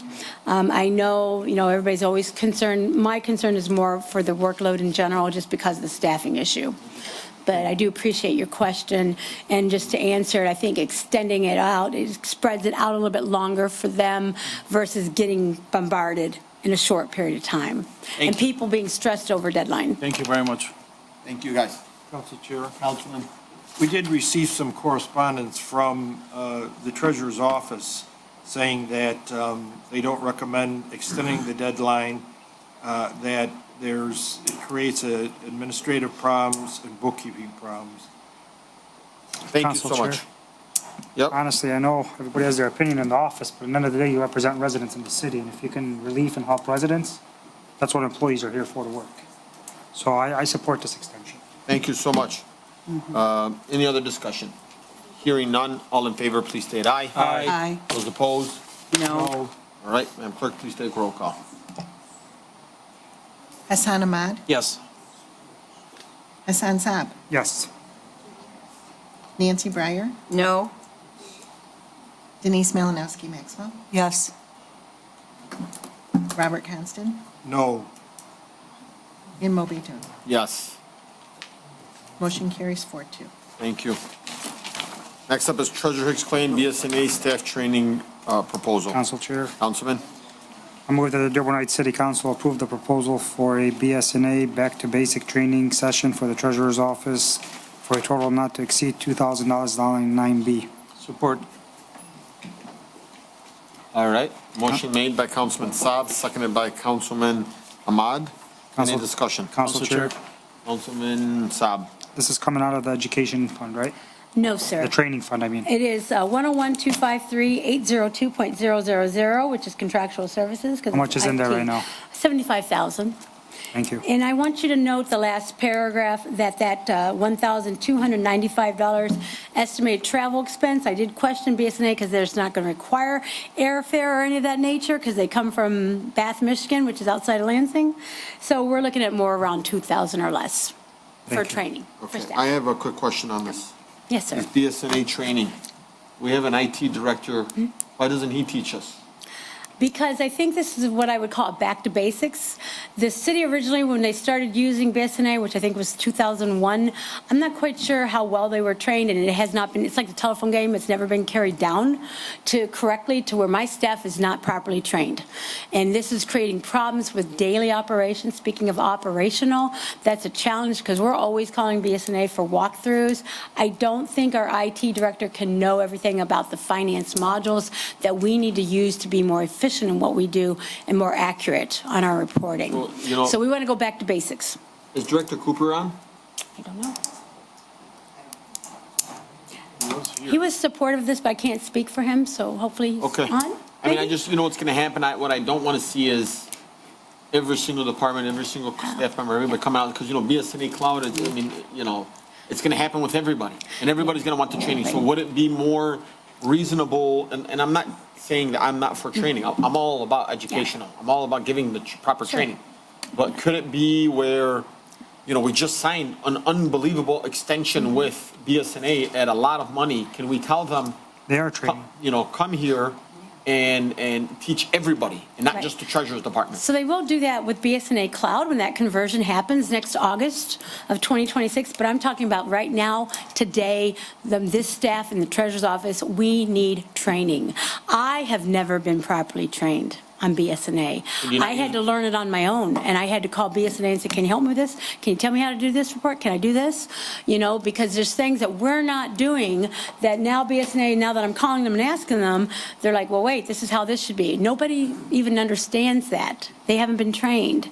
So this is, I think, really necessary. I know what I'm asking you is, Madam Treasurer, Yes. instead of just, saying, come and let the treasurer and her staff learn, why don't we work something out where we pay a little bit more money and we allow everybody to learn? The clerk's department should know, the treasurer's department know, the mayor's department, the chief of staff. You don't need it? Yeah, I don't know what other departments need. I'm sorry. The clerk's saying she's never been to Yeah, training. Council Chair, if you don't mind. So it seems like we're going back to basics to what, like 101, and Yes. instead of taking 103 English, we're going back to 101. So I know, I mean, if you think that they're not trained well, I think, yeah, they're gonna suffer in cloud, Absolutely. so. Yeah, and I'm only speaking for the treasurer's office. I don't need anybody else, because I will tell you, from what I've seen, what I'm experiencing, what I'm hearing to my staff, is that they weren't properly trained. They need the training resource to effectively do their job. does this training take Especially place? considering, well, let me finish. Considering that what we did 10 years ago is different from what we did 5 years ago. I agree. From what we're doing today. Even with our payment platforms, everything's different, expanded, and they are integrated, but we have not been properly And I trained. know you have new staff too. Yes, we do have new staff in there. Okay. So again, I think for like under $2,000, it's worth the investment, in my opinion, and respectfully, I ask for your support. Council Chair, do you mind? I mean, no, I know where you're coming from, but Council Chair proposition was, instead of like just sending the Treasury Department, Yeah. let's see if we can understand. cut a deal with BSNA and Yeah. send all the employees to basic training. Right, I understand. I think though, and I wish Director Cooper was here, because was part of this. He was part of this contract, and it was part of the discussions, and I think Mariana will say that, was the overall, what has to be done for the city as a whole, and that was part of negotiating what the price they gave me for this piece. That was one thing I asked Cooper, Director Cooper, excuse me, was, Let me hey, hear from can the you chief call of them? staff, please, if you don't mind. What's that? Can I hear from the chief of staff? Thank you. All right, I just want to clarify a few options as well. So as you clearly mentioned, we are in the transition for training. So Mr. Cooper has already sent a request to all of the directors asking them what they would like to see. As soon as we have that information, if the treasurer knows what it is, we can already start scheduling the trainings, because as you are aware, our training for BSNA is already signed. So we can start the trainings as soon as we know what we need training on and which departments we can start with. We can prioritize the treasurer's department under the existing contract to get trained on the new updated software for that. If there are specific questions related to the outdated system that we're currently using, Plant Moran is here every week. So I would just recommend that you do perhaps a comparable of how much it would cost to get a similar training from Plant Moran, because they have already been doing similar trainings for them. So it's just an alternative. But again, I don't know if at this point it's necessary to do a full-blown training for the old system rather than moving into the newer version that we're going to start using. So that would just be my recommendation. I know they show you the difference between the old and the new. So you kind of get both when you're getting the new system training. But that's just my recommendation. Again, we can double check with Plant Moran. We can double check with Mr. Cooper on which one would be the best path forward. Okay, is Mr. Cooper on? Okay, can you have him unmute himself? Thank you. Mr. Cooper? Can you hear me? Yes. My question was to Madam Treasurer was, can't you just teach a class to her staff on how to use BSNA instead of us paying $2,000? Or another word, Councilor, do you mind? Or Mr. Cooper, do you think that new training with cloud, do you think it's going to cover the basics, or do we need to go take the basics again? Because I know it's just an updated. The cloud is meant to cover the basics. You said it meant to cover the basics? Then the new one will cover the basics. I believe the treasurer is trying to get some fundamental practices down, and that's the intention of this training that she's thinking. But the training that when we do the cloud is going to be how to do work in the cloud, not necessarily in the .NET program, where, again, it's going to take about a year for this whole entire conversion process to happen. So I don't understand what you're saying here, Mr. Cooper. Can you, my question to you was, can you teach, maybe as the IT director, the treasurer and her staff on the fundamentals of it? That's not the training that I believe that she's thinking. And plus, when it comes to the individual use of all the different applications, there are better people to do those trainings. My job is to make sure everything is secure with BSNA and the overall workflow. But I believe the treasurer is looking for a little bit more fine-grained information. Thank you, Councilor Chair. Training with it. Councilor Chair, if you don't mind, I mean, it's a $2,000. We still have one more year to go. I mean, if this $2,000 would save us from one little mistake, I agree. I would just go with it. Okay. I was just trying to say, like, let everybody kind of get, some benefits of it. Mr. Chair? Yes. If I may just, I would disagree with the recommendation of having Plant Moran train our staff on something that's tech-related like that. Because the price per hour is a lot more. Thank you. Thank you. All right. Motion made by, did you have something, Councilwoman Bryce? I was wondering who's checking all this stuff now. Didn't we just, we have to wait a whole year for the other thing? This is training for the .NET. Fundamental training for the .NET so that they can be trained for the next year. Where are we getting the money? She's a Contractual services.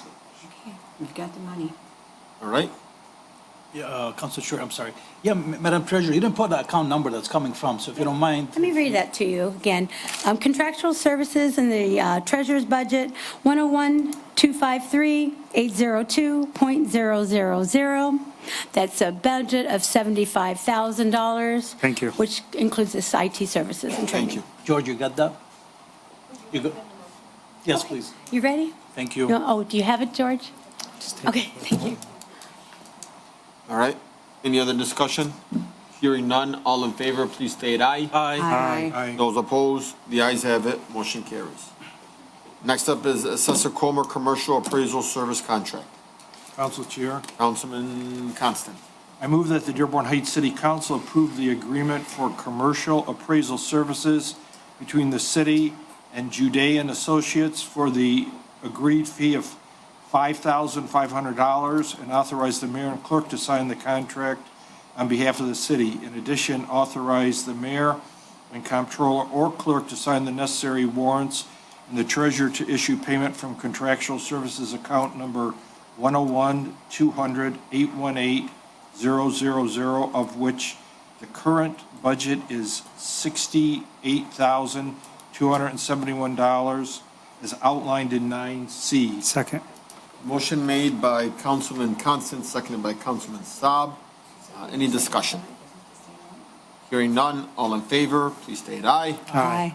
Those opposed, the ayes have it, motion carries. Next up is City Engineer Deeb, Southeast Michigan Council of Government, SEMCOG, Road Safety and Audit Grant Agreement. Council Chair, Councilman? I move that the Dearborn Heights City Council approve the, Councilman Ahmad.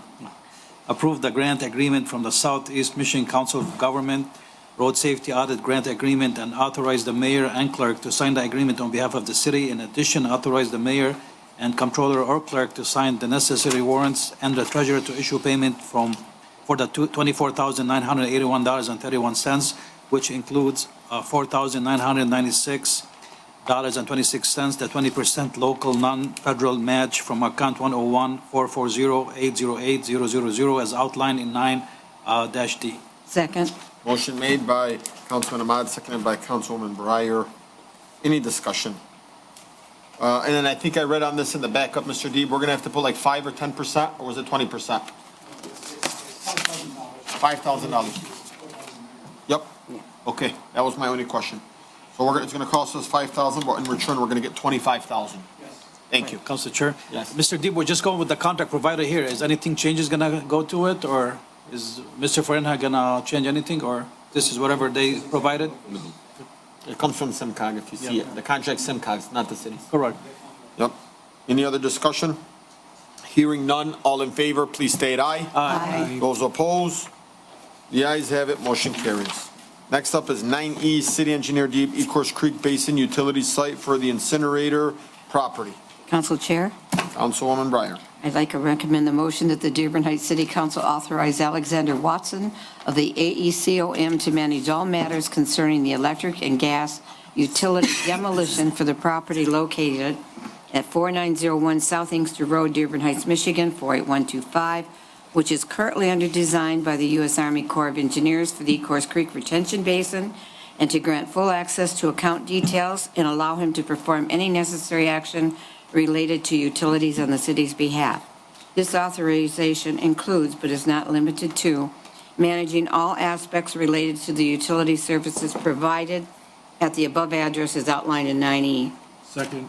Motion made by Councilwoman Breyer, seconded by Councilman Constant. Any discussion on this? Great work here on this one. This is a great backup read. If you haven't read it, it's awesome. Thank you, Mr. Deeb, for bringing this forward. Any other discussion? Hearing none, all in favor, please state aye. Aye. Those opposed, the ayes have it, motion carries. Next up is Comptroller's Office Annual Financial Audit and Single Audit Engagement Letter.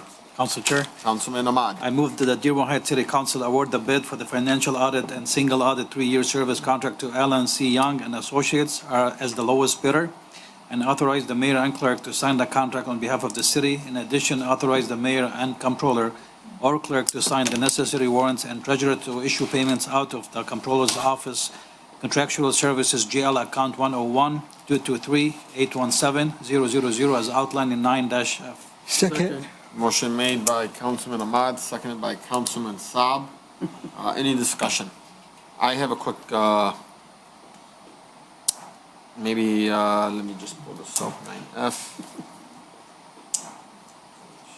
You know, I looked at all of these, and if you look at the tally sheet that we have submitted here, we have 4 on here, but Clark and, what is that, Schaefer? ECLIT is off by $9,500. Alan C. Young has been doing our work for a very long time. The way I kind of look at things is, it's great that I think Alan C. Young has definitely served his purpose with us. The 9,500 is because they sent an email saying, hey, just so you know, the annual comprehensive financial report was not included, and it's going to cost you 5,000 extra. Okay. Well, I'm not talking about that. If you let me finish. Yeah. We've been using Ellen C. Young for a very long time. I know it was a recommendation from Plant Moran because they used to do our audits. And then we brought them on to work with us. And it's been since 2023.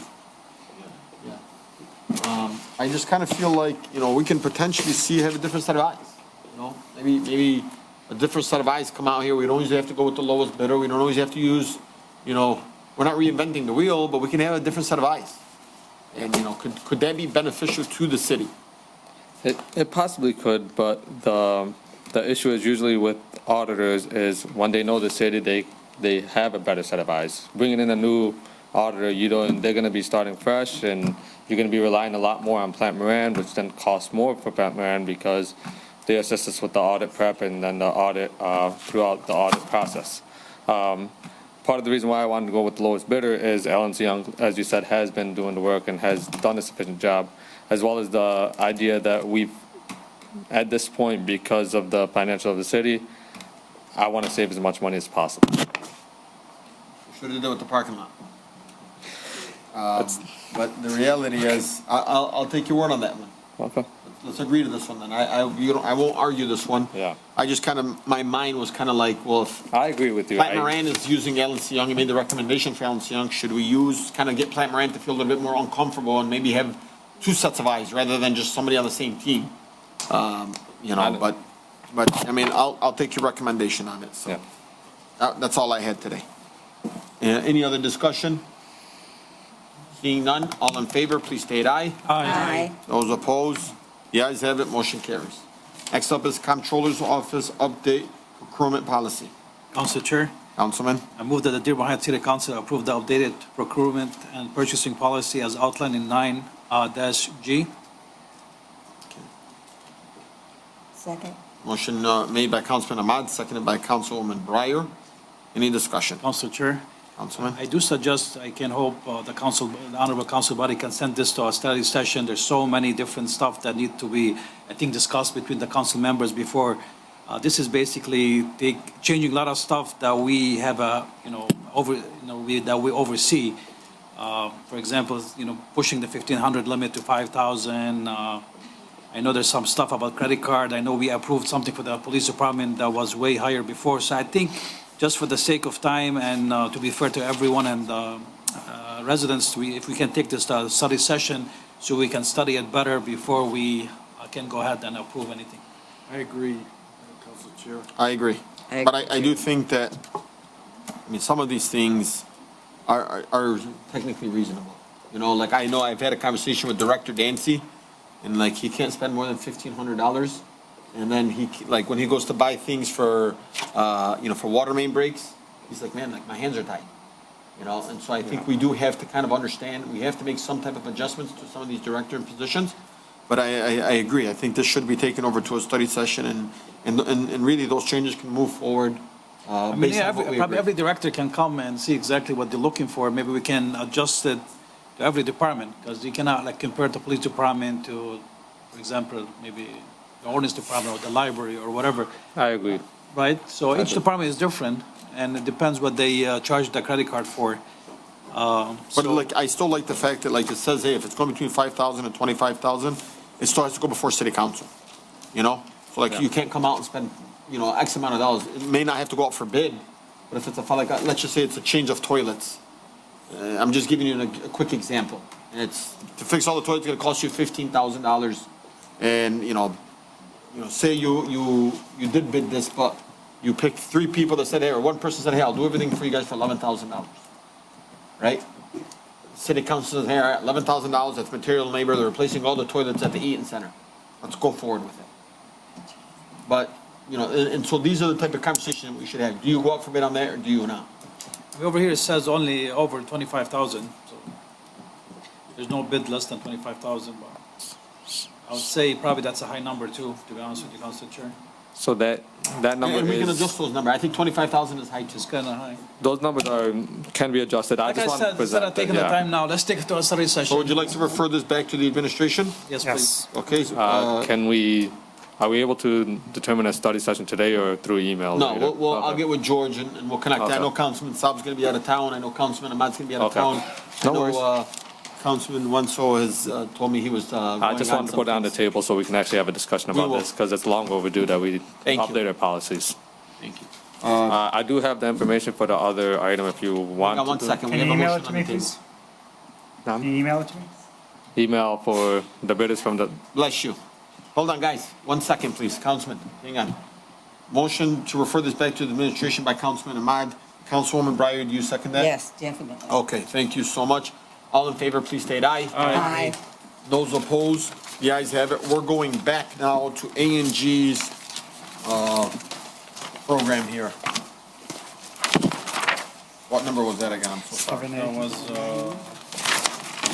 Right here, boy. 7B. Motion made by Councilman Ahmad, and then seconded by Councilwoman. Me, Malinowski, Councilwoman Maxwell. Menalowski Maxwell. I wrote a bunch of scribbles here on, hard to read. Did you want to email that over to Councilman Saab? yeah, I'll email it right Email it to now. everybody. Or email it to everyone right here so we can look at it? So I have the total bid amounts. Are you looking for the individual documents as well? What's that? I have the total bid amounts for the previous bid. The individual ones? Email it to me. Just email me the tally with all the companies on it. Yeah. I have the tally sheet for the total bid amounts, but it doesn't have all the PDFs right now. Yeah, okay, just email them the tally sheet from the last. You know what, go ahead, connect to the screen. Sorry about that. You know you guys can go back in Civic Plus, any meeting. Yeah, no, then, I have it on BidNav, like the total amounts. Give me 1 second. Yeah, it was.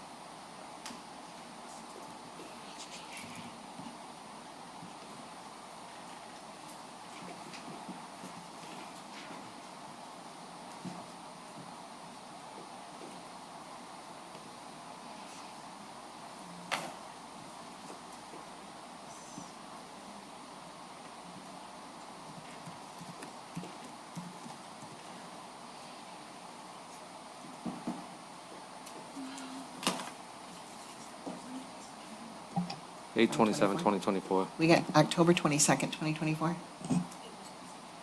Oh, it's posted twice. October 22nd.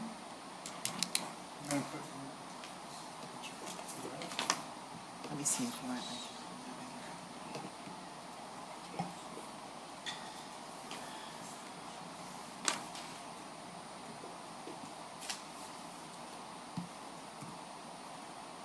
You have the date? October 22nd. If you go on the left-hand side, you'll see you have a calendar. October 22nd, 2024. Click there. It'll pop up. There it is. Shoot, I gotta pull it up on this. SDR backup. Is that, we're talking about SDR since. October 22nd.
send it? Did you send the email, We did not rebid it. Okay, 1 second.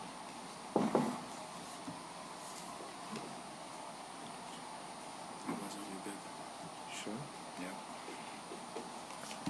Where's the data sheet, the tally sheet that you showed me? The tally sheet's with Matt, it's not here. It's in the You basement. just showed it to me outside. Yeah, that was right here. Hold on 1 second. You just showed it to me. Put this outside. You still looking for it? That's Don't look at the numbers. Look at the spread, the tally sheet from last year. we don't have the tally sheet. Yes, you just showed it to me outside. This is it. The Sir. problem is, Okay, so last year it was bid, and it was 7 companies bid it. This year, we bid the project, modified the specs because of the scaling issue of the concrete and different mixed designs. 5 companies bid it this year. The quantities are almost the same. They're estimated. This is an as-needed contract. Basically, it's an assignment. You know, we measure the areas. We have about 200+ areas of repairs. We know where they are. We measure them, and then we assign the work based on the quantities. so they're not gonna be doing Ann Arbor Trail and all the big. No. This is sectioning, meaning that sections, not the full streets. What are we gonna do though, like, you know, when we look back at 3 years ago and the sectionings that we fixed up, they charged us $30,000 to put barrels out there. I know that's part of the contract, you know? Those are concerns to me. The breakdown for every item on that project is listed, and we have prices from each bidders. So when we assign the project, so we don't pay for each, we pay per group. So when we go to assign the project, we group them together. So we're not paying for traffic control for each slab. We group them together. We also don't pay mobilization for each assignment. Who's gonna be overseeing them to make sure that they're actually putting in the metal rods? We are, my office, You guys my said that last office. time and there was no. No, we,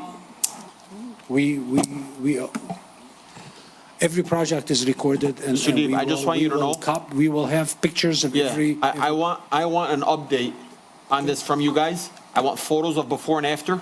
Okay. And, you know, and they gotta be timestamped. It can even be a video. Hey, today's date is this is what we're breaking down, this is the rods, this is that 4-inch, you know, how deep it's supposed to be.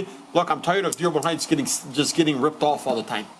Yeah, I'm not saying that you're doing that, but in the past we have. Okay, Wilson right now, that was done 5-6 years ago, looks like crap. I also I also pulled some concrete that was 4 inches thick in my residential neighborhood, 9 years old. So how it was done, I have no idea, but going forward, every project is documented. So, I mean, I can't speak to the past, but we do have. You in your neighborhood, you said? On what? You said you have, I pulled some concrete on residential streets that was 4 and you inches. said your residential street? City, not my residential, Okay. cities, yeah. Council Chair. So, I mean, Mr. Deeb, I mean, we do have concerns, and to be honest with you, he brought a good point. I mean, with all due respect, we're not Superman. So how can we make sure you cannot be everywhere like? no, I have one employee, and that's. That's what I'm saying. his So job. how can we make your job easier, or how can we make sure we are gonna check on those jobs? Because I know those A&G used to work for Angel Cement, and we had the issues with Angel Cement, if I'm not mistaken. I'm not recommending. I have the pictures, actually. This is, I don't know if you recall, Mr. Deeb, I sent those pictures. This was what Angel Cement was doing back then. Okay. These are the pictures I personally took out there. Okay. And nobody was supervising them. They were ripping out and pouring right away. Okay, so, I don't believe that was the case, but that's okay. I mean, we can't correct. Sheehan, when you ripped it out, that wasn't the case? That wasn't the case, no. When they put no rod in there and stuff and you ripped it That back was not out? true at all. We had rods on every project we put, every one, and we can core it if you like. On Sheehan, where they did the section in front of Mr. Bazzi's house. So I don't know who did that, but under our contracts, every project was 7 inches and it had rods in it. When I was there and before I was on council, and So I just took the keep in mind, pictures. we have multiple contracts with the city. So the DPW has also a contract for. It was after that incident, you reassigned Angel Cement to A&G. Am I correct or wrong? No, Angels gave it to A&G. Or Angels, whatever it was reassigned. We didn't reassign it, it was purchased. The company was purchased. But in any case, the projects we have now, you're free to select any companies. Okay. I'm not pushing for any of these companies. Select anyone. anyone. These are bid, and I didn't oversee the bids, he did. So select any companies you want. I respect that. No, Thank no, you. we understand. You know, it's, Council Chair. the process is the But process. Are we able to supervise all the work? And I'm just trying, I mean, and you can't be everywhere. So this total value of the contract is for 3 years. This is not going to be assigned at one time. This is these projects are assigned on, we group them and assign one area at a time. So we're not jumping from Van Born to Warren. We assign one area at a time based on priorities and repair cost. So yes, it's manageable. I mean, I like the Council Chair's idea to have date stamp you can photos select before, more than one during, and after. That would be great. Mr. Deeb, what did you think of Great Lakes contracting bid? What are your thoughts on it? I felt like it was extremely professional. I thought it was extremely organized when I went through. I mean, really, they stood out the most. I mean, they may not be the cheapest, but I mean, you got, performance and evaluations from MDOT. You're talking this, my biggest fears that we're witnessing here is we've had 5 companies in 4 years come before us, and they filed for bankruptcy. And when we come after them, we got nowhere to, there's no recommendation from really, and it's not so much always saying we're going to choose the lowest bidder. It's so much more saying like, who's, and I'm having a conversation with you. I know you're not picking and choosing. Like, did you take a look at this? What did you think of Great Lakes? So I worked with almost all of these companies before, and I think they're all qualified. It's only an issue of cost at this point. You know how we fund these projects, right? I mean, you know what Act 51 pays and how we fund this repair. This is road money. So that's Act 51. So that's what we use for large and small projects. So you know the idea. And that's fine. They're all qualified. Well, can you, sorry, I don't have it right in front of me. What is the difference in pricing between A and G? You're talking about 500,000. Yeah. More than it's on the bottom. 500,000. Yeah. About 585, 575 difference. Yep, exactly. Yeah.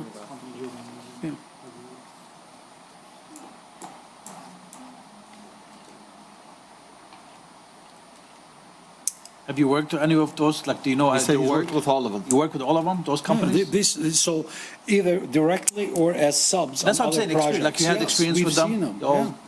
yeah. Are you comfortable with A and G? I had no issues with them. As a matter of fact, they're doing work as subs on our large projects as well. Yeah. So, I mean, as long as you promise we're gonna have supervision over them, we're gonna get quality. I want you to know. I want you to know right now. You can hear it on the record. I don't care who's here from A&G.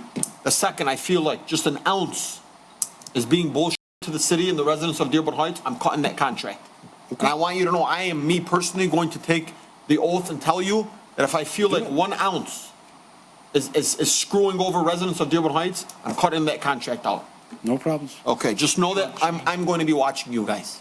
That's how we're gonna play it. No problem. Thank you. Yeah. Council It Chair. doesn't have to be. I will put a termination clause and tell you, I'll call for a special meeting and we're gonna end ties. So I am gonna take the recommendation of the lowest bidder, because we have to get this done. Residents' homes and our blocks look like crap. All right? But I'm gonna tell you right now, I'm watching. Council Chair. So, Since it's my motion, I want to add, Councilman Ahmad, seconded by Councilwoman Menalowski Maxwell. It's not your motion. no, this is mine. No, it's not. Yes, it is. No, it's not. It's Councilman Ahmad. seconded it. Yeah, it's mine. It's Ahmad. I mean, Ahmad and Maxwell. You're looking at the wrong one, buddy. If you We're on want- 7B. If you want, Councilman, I can add that we have the ability to cancel the contract with or without cause. Yeah. But I also want, You can add to review the contract and approve it, so when you see the contract. Definitely. Yeah, well, we're putting on the record that we want before, and after, during, during, and after. The most And I important want during. I want whoever is out there from the city also, because we're apparently supervising every single section. I want the person that was there and witnessed the pictures and the projects, initial on every single invoice, or we're not paying it. Understood. Thank you. And by the way, it sucks that we have to get this, but this is the only way we're gonna fight for our residents. This is what it ultimately comes back down to. Any other discussion? Madam Chair, my council chair, Madam Clerk, do you want me to read it again with the amendment? The motion was on the table I mean, with it amended Amended. about the contract About the coming back contract. to you. That's all that's on the table right now. So, yeah. So amended to see the contract before final approval, and we would like to add in the contract to have pictures before, during, and after. And as Councilman Saab stated, whoever is supervising the job is to initial every time they inspect the project, and to add in the contract that we have the authority to cancel the contract anytime with or without cause. Counselor, I'm sorry, I apologize. You want the power to cancel, what's the incentive for the other party if you can cancel any time without cause? I mean, Yeah. you Well, have to they'd have have, to- I mean, I'm just looking to liability. I don't see Yeah. anyone agreeing to something like that, that I terminology. mean, why not? They I want mean, to we could contract. look at research and equivalent of it, putting something in, some checks and balances that would suffice for you, if that's okay. I got one better. Why don't we have a 3-year contract with the renewal every single year? Yeah, we're satisfied. That's what you do. You have a renewal every year. That's what you do. And if you don't want to renew them within the second or the third year, you don't have to. But if they're doing good work, you continue them. And let's not pray on their downfall. Let's pray that these guys and these men and women do a good job. No, we're just doing our That's what we part, want. Council Chair. We can do your way, and we can add still with the cause. Yeah. If something we don't like, There you go. half Yeah, year, cause, we'll have a cause. we'll have a cause. Yeah. Yeah. But I want this contract to come first. It is. Yeah, That's what I it said. says pending council's approval with the contract. All right? Can we With cause? with cause, with a renewal every year on the contract for 3 years, but it still needs approval by the council for every year for the next 3 years. Yeah, 1-year contract, renewable each year. Yeah. I'm glad this is recorded. You good? Can you read us what you have? I'm going to listen. It scribbles. You want us to Lovely redo it council then? secretary, you can do it again if you want to. She's going to read, she's going to have to listen. I want to make sure we didn't miss anything. I'm not asking you to read it because I want you to read the motion. Well, we also have, you want the contract to come back to council after the following modifications, right? Which are pictures before, during, and after Yep. each project? Correct. Each Okay. section. Each section, okay. And then I missed the next one. There was another after. Whatever Sign city off by- engineer or representative is out there, for every section, his name has to be signed off on that with the pictures. Whoever is inspecting the job is to initial next to the inspection. And those pictures have to be timestamped. Okay. And then the contract can be canceled at any time With cause. With cause. with cause, okay? And it's to be renewed every year. Renewal It's a every 3-year year. contract, but it has to 3-year be renewed renewable every year. yearly. Okay, so- 3-year renewable annually, so renewable, okay, 3-year, but renew, okay. yearly. Annual renewal. Annually Annual reviewed. renewal for the next 3 years.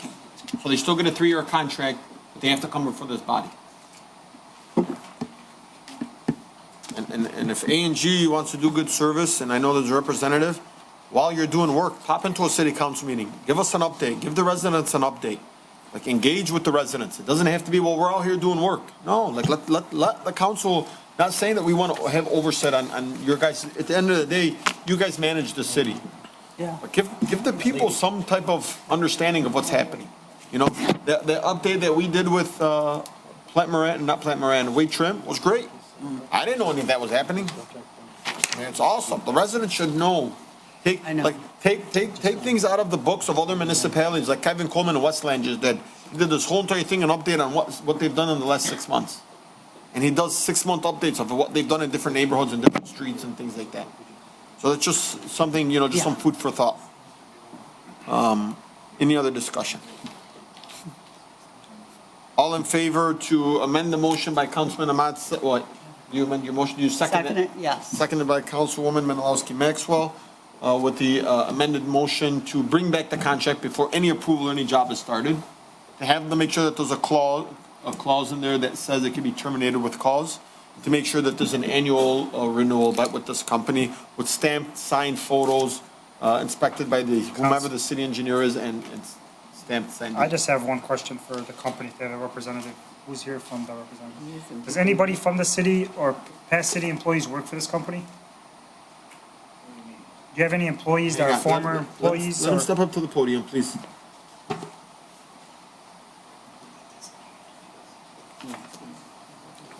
My name is Marco Andrade. I'm the owner of NG Construction, 1938 Detroit.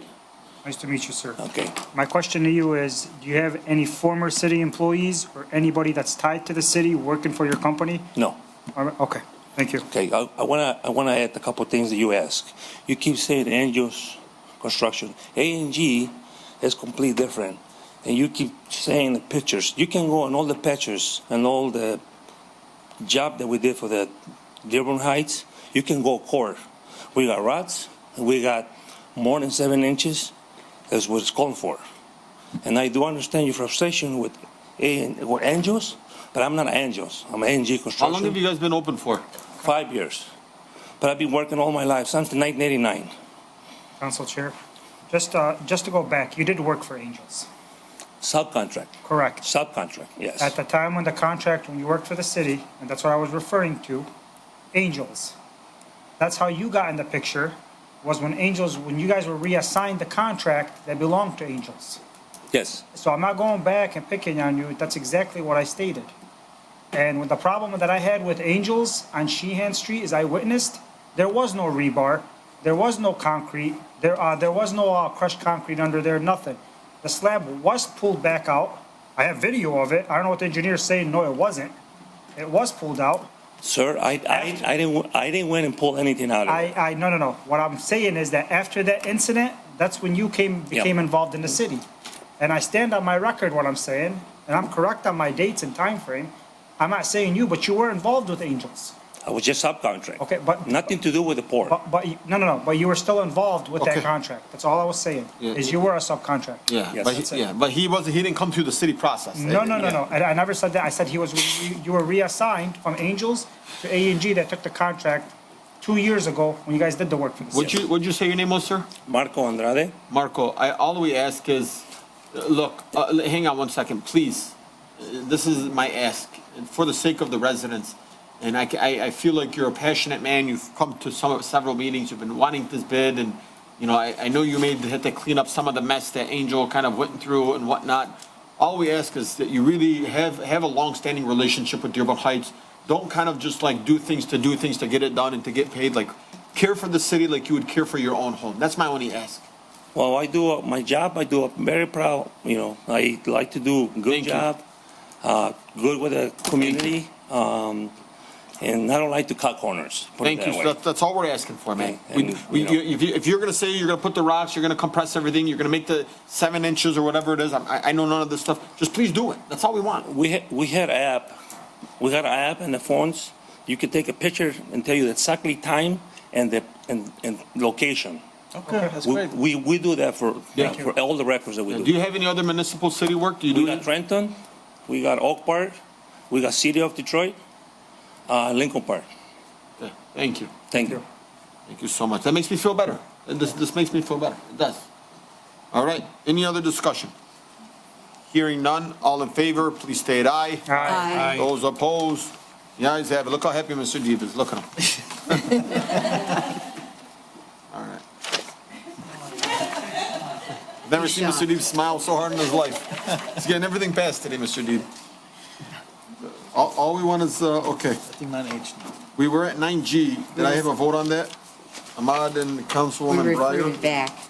We referred that back, right? Yep. Yeah. Okay, referred back. Now Next up is 9H. Councilman Ahmad. Council Chair, I move that the Dearborn Heights City Council approve the following budget amendment as outlined in 9-H. Second. Yeah, Motion. it's long. Council Chair. Motion made by Councilman Ahmad, seconded by Councilman Constant. You got a lot of seconds today, Councilman Constant. We need you to start reading some of these motions. Any discussion? Any of this being used from fund balance or towards fund balance? The only fund balance that's going to be used is the major and local streets fund balance to for the 20% match for the SEMCOG grant that was $5,000. Yeah, that was presented like a few items ago. The other one, you, as a council body, approved the recreation coordinator upgrade. but we need to come back for a formal amendment to ensure that we have the correct salaries in the salary line item for that employee. What is it? I'm sorry. So I'm not sure if it was last meeting or the meeting before. Director Zaboznik from Parks and Recs wanted to upgrade the recreation coordinator position. You as a council body approved it.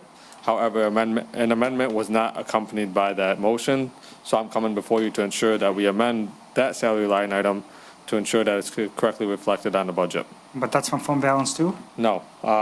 So you're going to increase the salary by 14,000. You're going to reduce, hold on. Overtime, Parks and Rec. Overtime. Yeah, overtime by reduce overtime by 7,000, reduce part-time by 5,000, and then reduce mayor's office part-time by 2,000 to make it whole.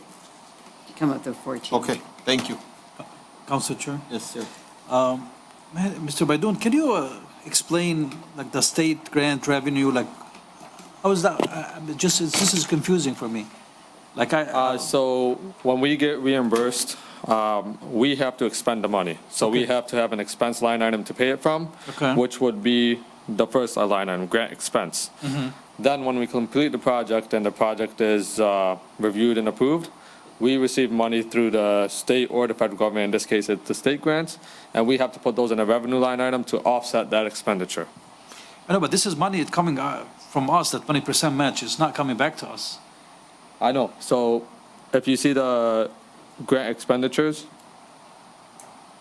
Expenses, yeah, 24,000? Yes. Okay.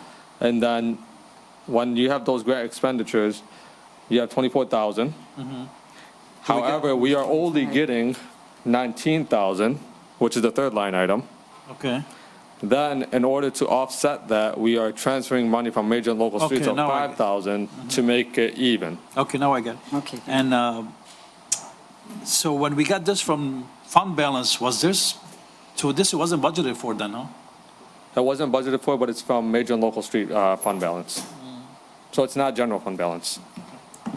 Okay, thank you. That's why. Yeah. Any other discussion? Hearing none, all in favor, please state aye. Aye. Those opposed? The ayes have it, motion carries. Next up is DPW Director Dancy, purchase and payment of water vector. Council Chair, Councilwoman?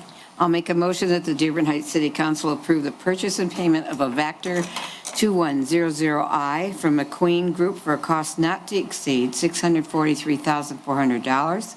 In addition, authorize the mayor and comptroller or clerk to sign necessary warrants, treasurer to issue payment from account GL number 592-537-981.000. Beginning balance is $450,000. The ending balance would then be $0. And GL number 592-540-981.000. The beginning balance was $297,530. The ending balance would be $104,130. These are both capital outlay GL accounts within the Water Department as outlined in 9I. Second. Motion made by Councilwoman Breyer, seconded by Councilman Saab. Council Chair. Yep. Honestly, this truck is so needed in the city. What is a water vector? It sucks, cleans out the sewers and juts the sewer lines where there's clogs, and this is definitely something the city needs instead of paying Dukes for everything. We need it. Director Dancy, can you talk about this a little bit? So you don't have to use Dukes anymore? No, like, I mean, the city doesn't have, we have a small one, I think. It You doesn't even. don't have to use Dukes anymore? Not for some, but we can use it out of the department. So this city's been operating with one Vector since I got here, and I think the last couple of years. And it's just kind of I guess it's similar to like a main fire truck, right? Like that's the piece of equipment that we can take out to hydro excavate a lot of different things, clear sewer backups. Right now, the city has one Vector that when you run one all the time every day, it'll just age its life even quicker. So a lot of cities, I haven't seen many cities of this size operate with less than even 3, but it's a start to at least get 2 that we can rotate in and out, because it does take a lot of effort, right? If we go out and use this particular Vector to respond to a sewer backup, you got to bring it back and do some disinfecting before you can take it out and then use it to hydro excavate drinking water facilities. So it, like I said, it's it's one of the pieces of equipment, probably the main one that every department can use, primarily the water and sewer department when it comes to main breaks. A lot of times it'll save from having to dig up concrete, right? If you can hydro excavate an area and make repairs without ripping out concrete, you're making saves there. It's just a lot safer. So this is just one of the vehicles. Like I said, we have one, I think it's a few years old. Most cities operate on Vectors being switched out about every 7 to 8 years. So if we buy one now, we'd probably be looking at trying to purchase another one, likely 8 years. So. Thank you. Yeah. Did we budget for this? It's just capital outlay. So I've been sitting there talking to the department, right? The department has capital outlay money in it. How much? Whatever else we got left now. Whatever Nancy just read that we added up. So those line items are not budgeted for specific vehicles, but they're budgeted so that when we discuss and try to plan, and we're trying to build out a little bit more of a plan so more individuals will know, all right, in 2 years we want to purchase this particular piece of equipment. But this is kind of the start of what we feel we need as a priority in a department. So they're not, those capital outlay numbers are not tied to specific pieces of equipment. So it's kind of on me and then all of our supervisors to determine what piece of equipment are the most valuable. Can this come out of the water fund since it's for water? It is, yeah. This is strictly a water and sewer department. Occasionally we'll use it to clean out storm catch basins and storm pipe, which you could argue at some point might be able to use a little bit of street funding, but that's more of a rare occurrence than sanitary sewer backups and water main breaks. You know, Director Dancy, can you do me a favor? Sure. When you get a chance, can you make a video? Yeah. Maybe get with Angela, or even get with Councilman, or even get with Councilman Ahmad.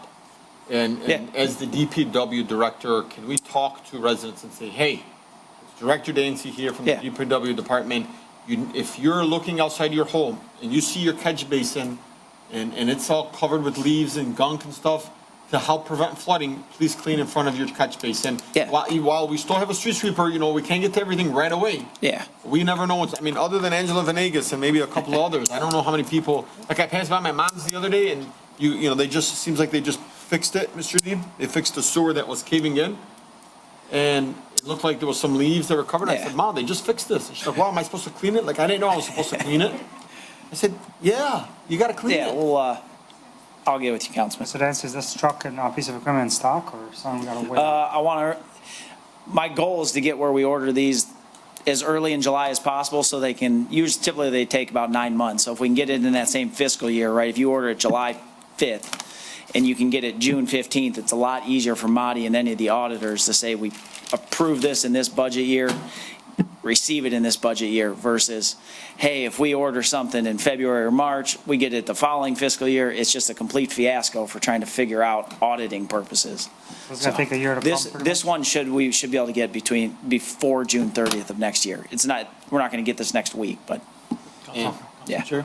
Even if you may make some phone calls. Yeah, we're trying. I'm trying to push so move us up the priority. But when you have some cities Mr. purchasing them, is this the only company that makes those trucks? Vector's yes. There are a couple other off-brand ones, and from my experience in talking to other cities and everybody in the profession, the Vector manufacturer just has the easiest, safest ways to do it.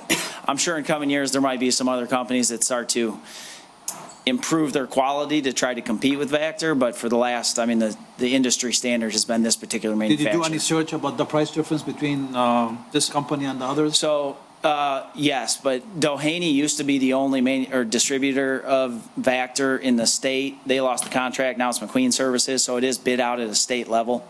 A lot of times you can get trade-in, but we don't actually have any equipment to trade in to try to offset some of this cost, right? Like we're at a situation where if we have money, at least in these line items for capital outlay, we're in a situation where we should do some straight purchases to at least build up a little bit of inventory. But there are a couple off-brand companies that I've not talking to other cities, other directors. There's no other companies that are really up to this quality of piece of equipment. And this is the most important equipment that a water department's going to have. So, thank you, sir. Yeah. Thank you. Thank you. All right, motion made by Councilwoman Breyer, seconded by Councilman Saab.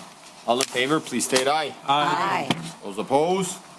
The ayes have it, motion carries. Next up is the petition from citizens. Citizens petition to address the unauthorized disclosure of minors' personal identifiable information, PII.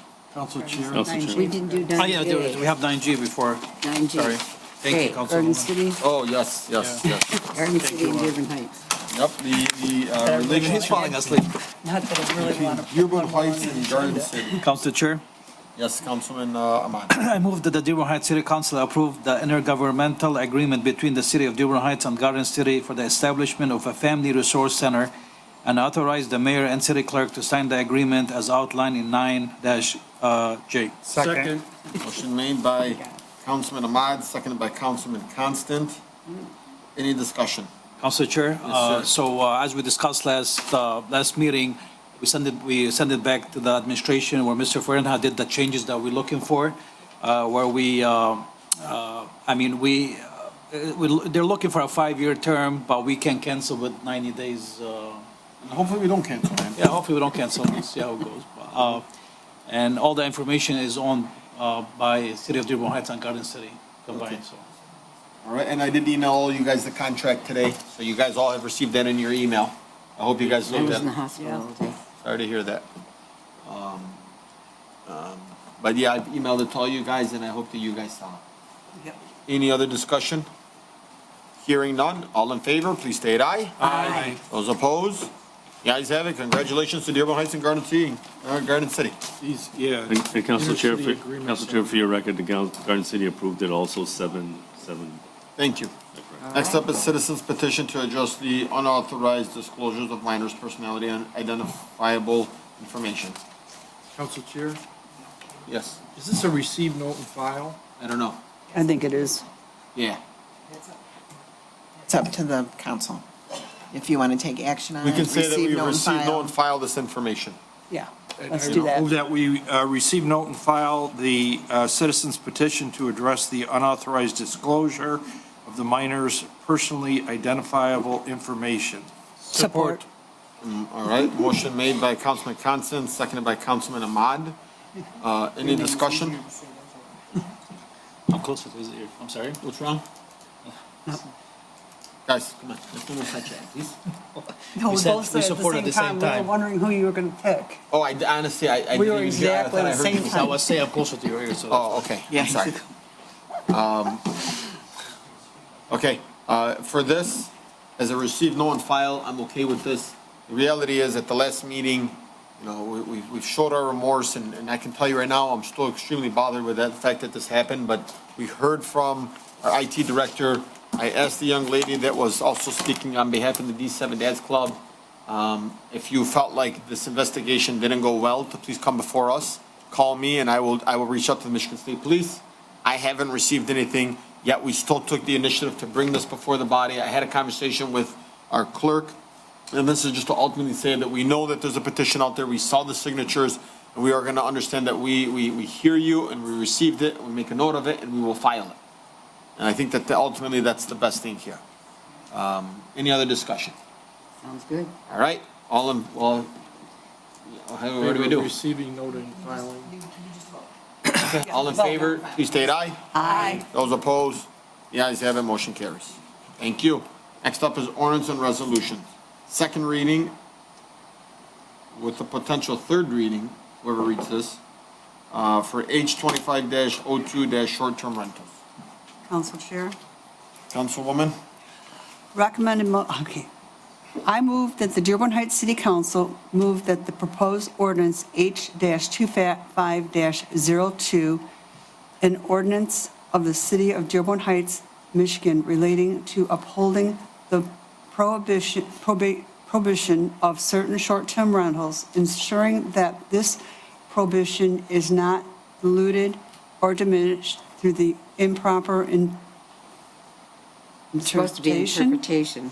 Okay, and/or application of existing provisions in Chapter 36 of the City Code, enhancing the city's ability to enforce this prohibition and providing for stricter penalties and for the violation of this prohibition. Be it ordained by the City Council of the Dearborn Heights, of the City of Dearborn Heights, that the Code of Ordinances of the City of Dearborn Heights, Michigan is hereby amended by adding a section to be numbered 36-81 to be considered read for the second time and be effective upon publication as outlined in 11A. And I think we need to be considered to be read at least a third time. So yeah, before you get a second, can you have it say to be considered read for the second time and become effective after the third reading? Oh, yep, that sounds good. For the second time and to become effective upon the third reading. After the third reading. After the third reading upon publication as outlined in 11A. Support. Motion made by Councilwoman Menalowski Maxwell, seconded by Councilman Ahmad. Madam Clerk? I want this to be a second reading. We can have a few discussions about things that we want to make adjusted. Like I want this enforcement to be through the police department, right? So who are we asking to do this? Special corp? Yes. Okay, so that's what we need to relay in the motion, what you want changed. Okay. Well, as long, I don't think $1,000 fine is enough. I think, and then I wanted to say, if you're marketing, you can be fined up to $1,000 just for marketing. You know, and if you do, and the police do show up to your home and you have this as an Airbnb, you know, we're gonna put that $5,000 ticket and it's gonna go to court. And if we can't find you, we're gonna levy it on that property. And you can have, you know, I mean, look, at the end of the day, if we're paying for the court costs regardless, the $5,000 is added on there. If you're doing it 3 times, that's $15,000. No court cost is gonna cost the city 15 grand when we're prosecuting out of our own jurisdiction. So, I mean, the reality is, you know. Council Chair, has the motion been fully read before we do the discussion yet? We did, we read the motion. It's been read fully. If this is discussion, I oppose the motion. I would ask that the minutes from the planning board commission be included. It was Yeah, I just want to make sure it's that's put on the it was on record. there. And the reason I oppose it, because the litigation. We saw Mr. Fadlullah's comments and how he's okay with it. I read the backup in the minutes on it. Yeah, and I just want to make sure my opposition to the language and everything else, some of the things that. Thank you. Have been said. Please go through the council chair, please. I thought I was talking to you, Council Yeah, Chair. I know, but you had to say council chair and then we can go through that conversation. Sure. Thank you so much. So Madam Clerk. So how about this one? You're going to amend it to refer this to special legal counsel to make the following changes. Correct. That sounds good. And the changes are? To become effective after a third I mean, reading. we're still open for discussion. Yeah. Yeah. I mean, I know you said you want to leave it to the police department, but I think it should be a teamwork between ordinance and police department. I think ordinance should be first, then police department. I don't know if, I would like to hear from the director. Work on the weekends. No, I understand, but this is like the It police should be a department. joint, where you can say that. Yeah, joint work, teamwork. So I don't know if he has any plan and how to. We're creating the ordinance to allow what plan of what the expectation is on. He doesn't have that plan. Okay. The expectation is gonna be this. If we see things online being marketed for an Airbnb. So that would be ordinance department. You might not be able to know the address of that home, but I can tell you it's very easy to find that home. A quick photo of that home can be taken with the address. You put it in Google, just a screenshot. You put it in Google, guess what happens? You know, anytime I go for an Airbnb and I want to know where they don't give you the exact address. You know what I do? I screenshot it before I go to Florida or something. I put it in Google. Google tells me exactly where I'm at. AI has taken over. Airbnbs and see if they're registered. But the reality is this, and it should say, if you're marketing an Airbnb home in Dearborn Heights on a website, and we can find that address, we're gonna fine you $1,000. If you do have, and that can be on the ordinance department, right? You can find an address, you can send it to the ordinance department. They can automatically, without a warning, issue $1,000 because there's an ordinance, right? And if you are doing it, and the police go out there, it's a $5,000 fine. And I think a letter should be sent to all non-homestead homes, basically saying Airbnb is now it's. And I think it needs to be not an annual, but maybe Quarterly. No, every 2 years. You can do an every 2 year updated letter to everybody saying if your home is being used as an Airbnb, you can be charged a $5,000 fine. And the Airbnbs are prohibited in the city of Dearborn. I mean, it might be a little expensive, guys. I mean, even if they can do it through the building department. Once somebody has a rental, they come to sign. And they can check off a mark. They can check, make sure they sign that they're not gonna short-term Let's rentals. add that in there too, that if, when a house comes before signing any documentation, they saying they agree or they acknowledge they will not allow this property to be used as a short-term rental. I'm gonna ask you to repeat that once we get done with the discussion, okay? Well, you know, I'll connect with Gary on this and I'll get Councilman Ahmad also involved in this as well. We got the inspector here. You have something to say? No, we have the beekeeper. But I will also connect with Gary on that, but if simply say a check mark, allowing residents that have rental properties to acknowledge that they will not mean, that we don't allow Airbnbs and that they can be or short-term rentals, STRs. It needs to be fine-tuned. Yeah. Council Chair? A check mark where? To acknowledging that they will not, that they understand that we have a short-term rental STR ordinance, and that if you do fail to not follow, at the building department, when you apply for a certificate of occupancy? For rental property, they have to make sure that they check something. I don't know the It's forms not gonna that be they, for short-term. I don't know what the forms are there, that's not okay. Not that it won't be for short-term rentals, but it's acknowledging that they know You're only renting long-term, not they're short-term. doing long-term rentals And that's on the document that. at the building department. At the building department that, I don't know the forms at the, I don't know the I will forms at the get, I will building get with department. Gary, but you could just put, you know, a notion on there, and I will get with Gary on that as well. It'll be through both. We just want it right, so and not knowing the Thank you. forms in the. And as long as anybody that's buying a property, both primary or residential, primary or rental, should start having to be able to protect ourselves, that they are saying, as long as they buy this property, they are acknowledging that they could potentially be fined if they do any STRs in the city of Dearborn Heights. Maybe they should be across all of our documentation moving forward in the city of Dearborn Heights with this resolution. And that allows us to be protected. Okay? I'm not grasping it all, so. I come in and buy a house. I want to get a certificate of occupancy. I have to fill out a form at the building department. The building department will have an additional section that says, I, Councilman Ahmad, acknowledge that I'm buying this home as either A, rental property, or B, as a primary residence. Long-term rental. You know, regardless, a rental property, but what we're not saying, what they're acknowledging when they check this mark and initial and sign, that they will not allow this property in the city of Dearborn Heights to be used as a short-term rental. And if so, and if they do, they are acknowledging that they will be levied on their tax a $5,000 fine if they get caught, blah, blah, blah, blah, blah, blah. Whatever the verbiage is that we agree to.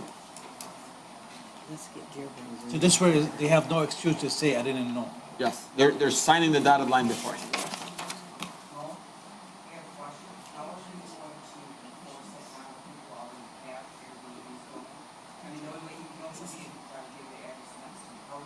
I mean, look, Angela, I'm going to be honest with you. It's going to be a learning experience.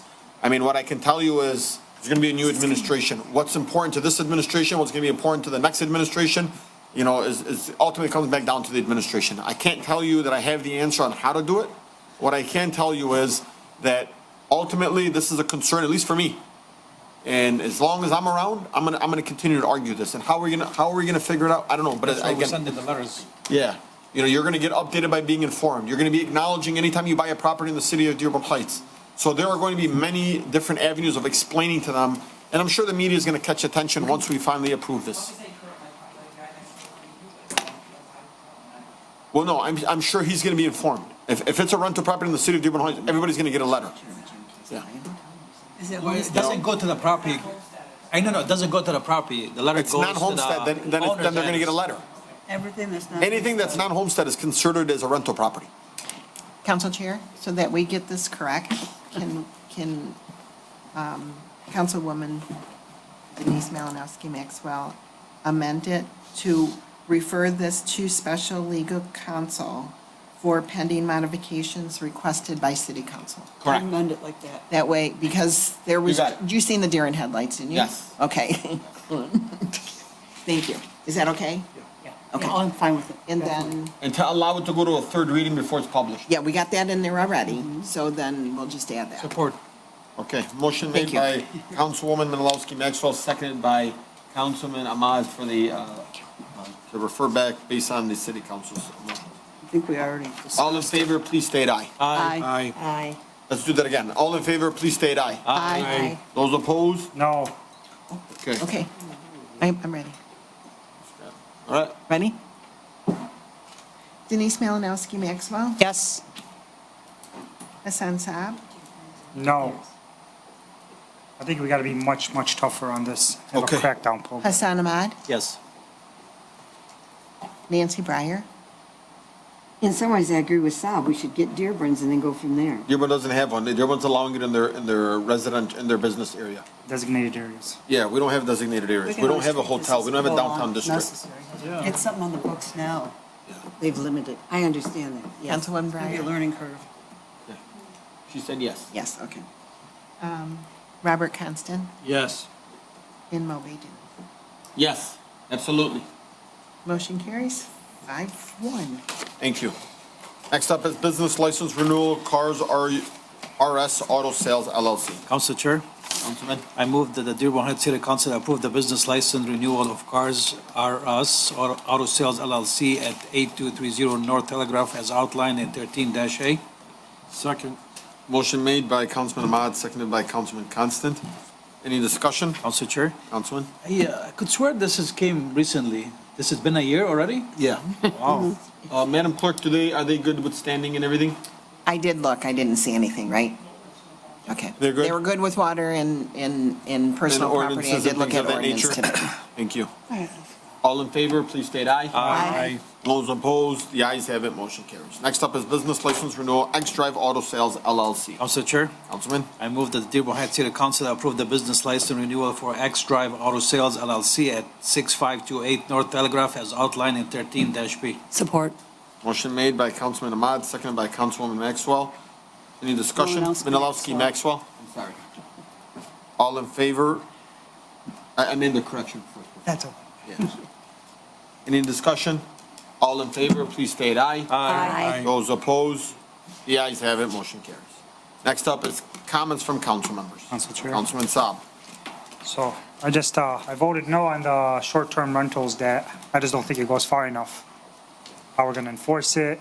Yeah, the fines are great and anything. Well, okay, if we give somebody a fine, then what? Keep giving them fines? I mean, how about they're renting it half of a day and renting it 2 times a day? We're not gonna be out there. The city's closed Friday, Saturday, Sunday. Who's gonna enforce those? So do we just not do anything about it? No, I believe that we should have something, because this is a second reading and we're taking it for discussion or a third.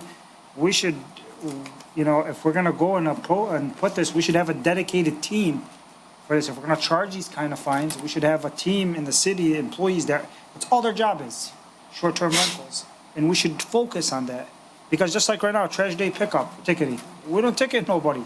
There's no enforcement. You know what the issue is, Councilman? The problem is, well, not the problem is, the good thing out of this, once you do enforce it and you built this team, and then there's no more short-term rentals, and you're paying this team, the city can't hold that budget. We'll see what happens with the third reading. Anyway, a few other things I'd like to talk about. I plan at the next meeting bringing a motion forward to have our special legal counsel work on an ordinance to forfeit vehicles for reckless drivers in the city, like following what Dearborn and Flint is doing. Another thing is, a few weeks ago, I want to put this on the record, not only as a councilman, as a resident. A councilman on this body was recorded by a group of people, mentioned a few of us in there, and what he said is absolutely not acceptable. And he's been going around to every business owner in the city, and I'm gonna have the police reach out to these business owners, slander us, saying that we're going after his family, and all this stuff is happening and playing victim. What I eventually plan on doing is putting this whole recording out. Because to be honest with you, instead of manning up to saying what he did, he's going around playing victim. And I'm not okay with what was said about me or about any of council members and what else was said in that recording. No, AI did not do it. I have never insulted anybody's kids. I've never attacked anybody's family. I've never said anything wrong at this meeting about anybody's kids or anybody's family members. So these allegations going around the city and all these business owners calling me, especially businesses that have contracts with the city calling me, telling me 1, 2, 3, 4 is unacceptable. It needs to stop. And I'm bothered by it, to be honest with you, because I'm pretty sure most of you have heard what this audio was, and it's not pleasing. And it's not okay. But eventually, I'm gonna post it out there. I'm gonna post every single second of it out there for every resident to hear. Third is blight. Folks, the streets look horrible. Please, clean in front of your homes. Put your trash cans away. If you cut your lawn, blow the pieces out of the street and off the sidewalk. Like, yes, you cut your grass, but don't do a half job. Complete the job, please. Really, we're in a bunch of group chats in the neighborhoods. All we do is get speeders down neighborhoods. Please tell your kids, slow down. I promise you, I'm gonna put that we're gonna get that ordinance passed, and those cars are gonna get forfeited, just like every other city's doing. I met with mayor of Detroit, and he's like, yeah, we chase with helicopters, and once we chase you with a helicopter to get your car, that's how we bought a second helicopter. So, I hope to follow his moves. Thank you. I wish we could have a helicopter. Yeah, we don't have a helicopter. I mean, not in just one, we'll take 2. 3. Anybody's You know, donating. Quickly, I will just say, I know that this past, there was an election. I know our clerk and her staff did a phenomenal job. They worked extremely hard. I won't take their thunder, but, you know, I think I say this day in and day out. We are so lucky to have Lynn Sinia working for the city of Dearborn Heights. If you guys, sometimes, you know, thank you. If only you guys knew, man. I swear the amount of work that she is doing. So I'll tell you, we haven't had a comptroller, and so the person that's signing all the documents has been Lynn Sinia, and she's been our comptroller. She's been our treasurer. She's been working with the council. She's been working for the residents. I mean. And our auditor. He uses that. He's clerk. I meant to say clerk, sorry. He does that too, yeah. I call you the clerk sometimes. And he calls me the treasurer. Forgot the auditor. She's become the auditor. I understand. I mean, really, I'm on the Lynn, payroll I right swear from the bottom of my heart, we're so lucky to have you. Dearborn She wears Heights many hats. is so lucky to have you, and my hat is tilted over to you. Anything you and your staff ever needs, I'm 100% in support of you guys. George, thank you so much. I know you guys also were working day in and day out, and so to you, and to Sally, and to Dana, I mean, it's your whole team. And you're only a good clerk because your team is just as good. Yes. And so I want to tell you, to all you guys, and thank you to Kathy for coming back, to assisting you.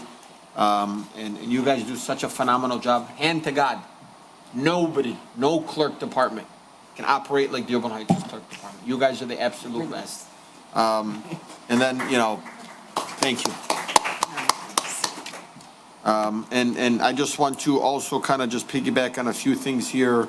The other night, maybe I'm just getting old. Really, I'm not old. I'm 35. But, you know, the other night I was leaving my buddy's house in East Dearborn. And I was driving at like 11:30 at night, and I was so tired. And so maybe I had it on cruise control, 40 miles per hour. I'm in the middle lane. And all I saw was cars flying past me, cutting through lanes, and I said, it was so dangerous. I was so afraid. And all I can think about is when, you know, they got into Dearborn Heights, it just became a drag racing show, and everybody was just flying, blowing through red lights. Like, I said, what is going on? It is the craziest thing I've ever seen at night. It's not like this during the day, but at nighttime, really, it's like they come out. And they come out and they're not being stopped in Dearborn Heights. And, you know, to our police officers that, you know, go in day in and day out to put in the work, God bless you guys. Because it is a dangerous thing out there. And this was like a Friday night. I haven't been out on a Friday night in a long time. But it was wild. And, you know, really, I was afraid. And so our residents, I hear you, I feel you. It's happening in our local roads. It's happening on our major roads. And the police department really needs to start cracking down on this and saying that there's a zero tolerance for this in Dearborn Heights. And I think what Councilman Saab is saying, like Dearborn is doing, like Detroit is doing, if you're seeing somebody, there is no ordinance that says after the act, can you actually take away their vehicle? Unless there's some type of policy, and I believe that also ultimately can go through the police department. We need to ultimately support our police officers and say, if this Honda vehicle on Sheehan is doing 60, 70 miles per hour, and we have the, a footage of who's driving the car, it matches to that person, we should be able to confiscate that vehicle and impound that vehicle and give that person a reckless driving ticket. Because it can't be tolerated anymore. Thank you so much. Anyone else? Council Chair. Councilman Ahmad. I also would like to echo whatever you said about Madam Clerk and her staff for an amazing job they did last week. And I also would like to thank all the voters who exercised their rights to vote last week, and I hope we can see more in November. I also would like to salute the police department for an outstanding event. The Police National Night Out last week was an amazing event that many residents attended, where you had the chance to just, have some fun with our police officers, voice your concerns.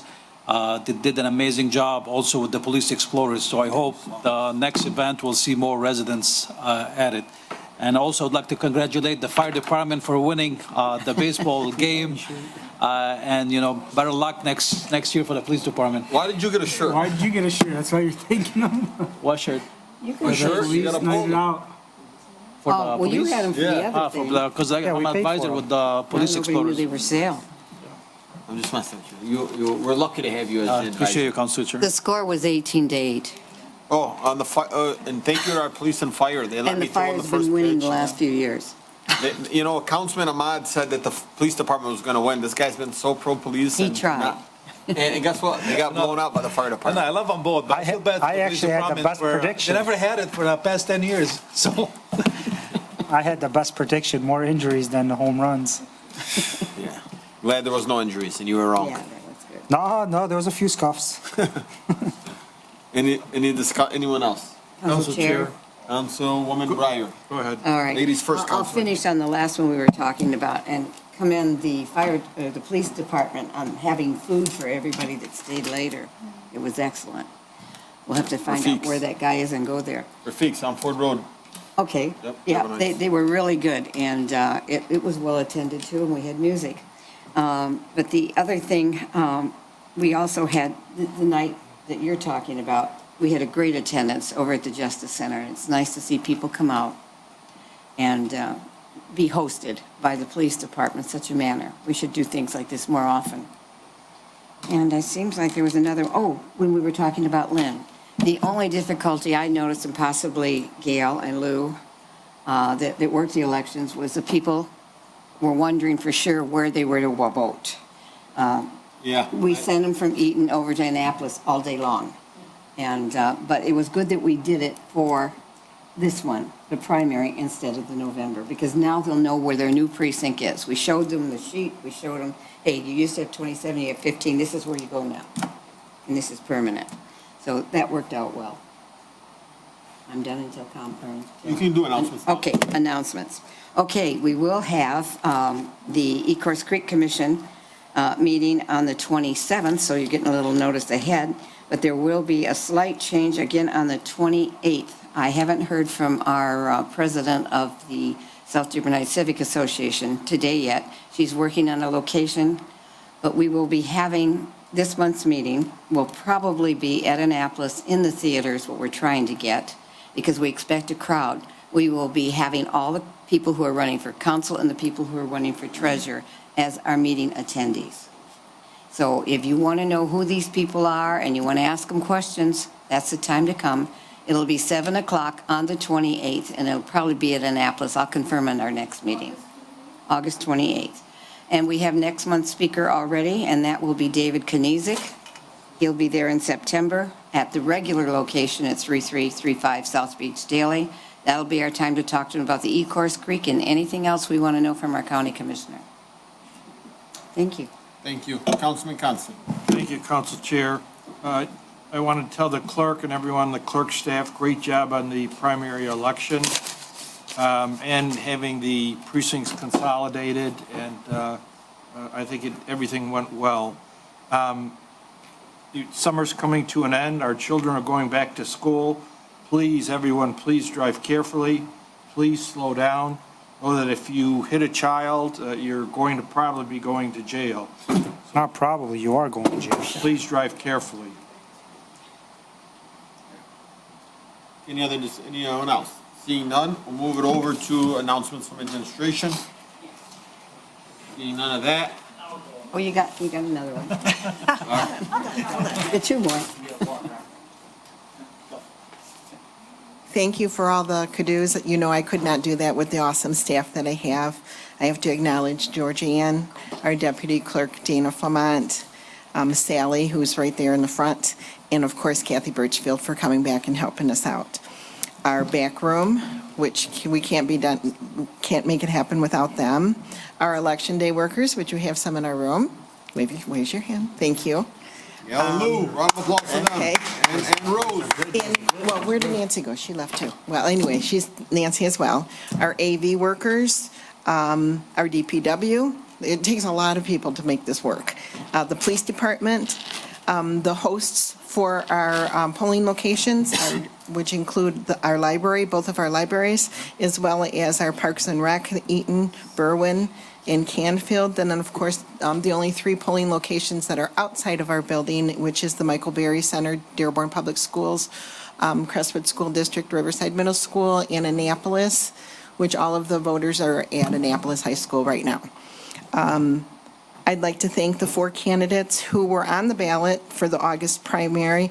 It takes a lot, it's not an easy task, and sometimes, well, a lot of times you're taken away from your family, and I appreciate you as a resident for doing that. Congrats to the 2 highest candidates that will move on to the November ballot for the mayor, as well as city clerk, treasurer, and 4 council seats will be on there.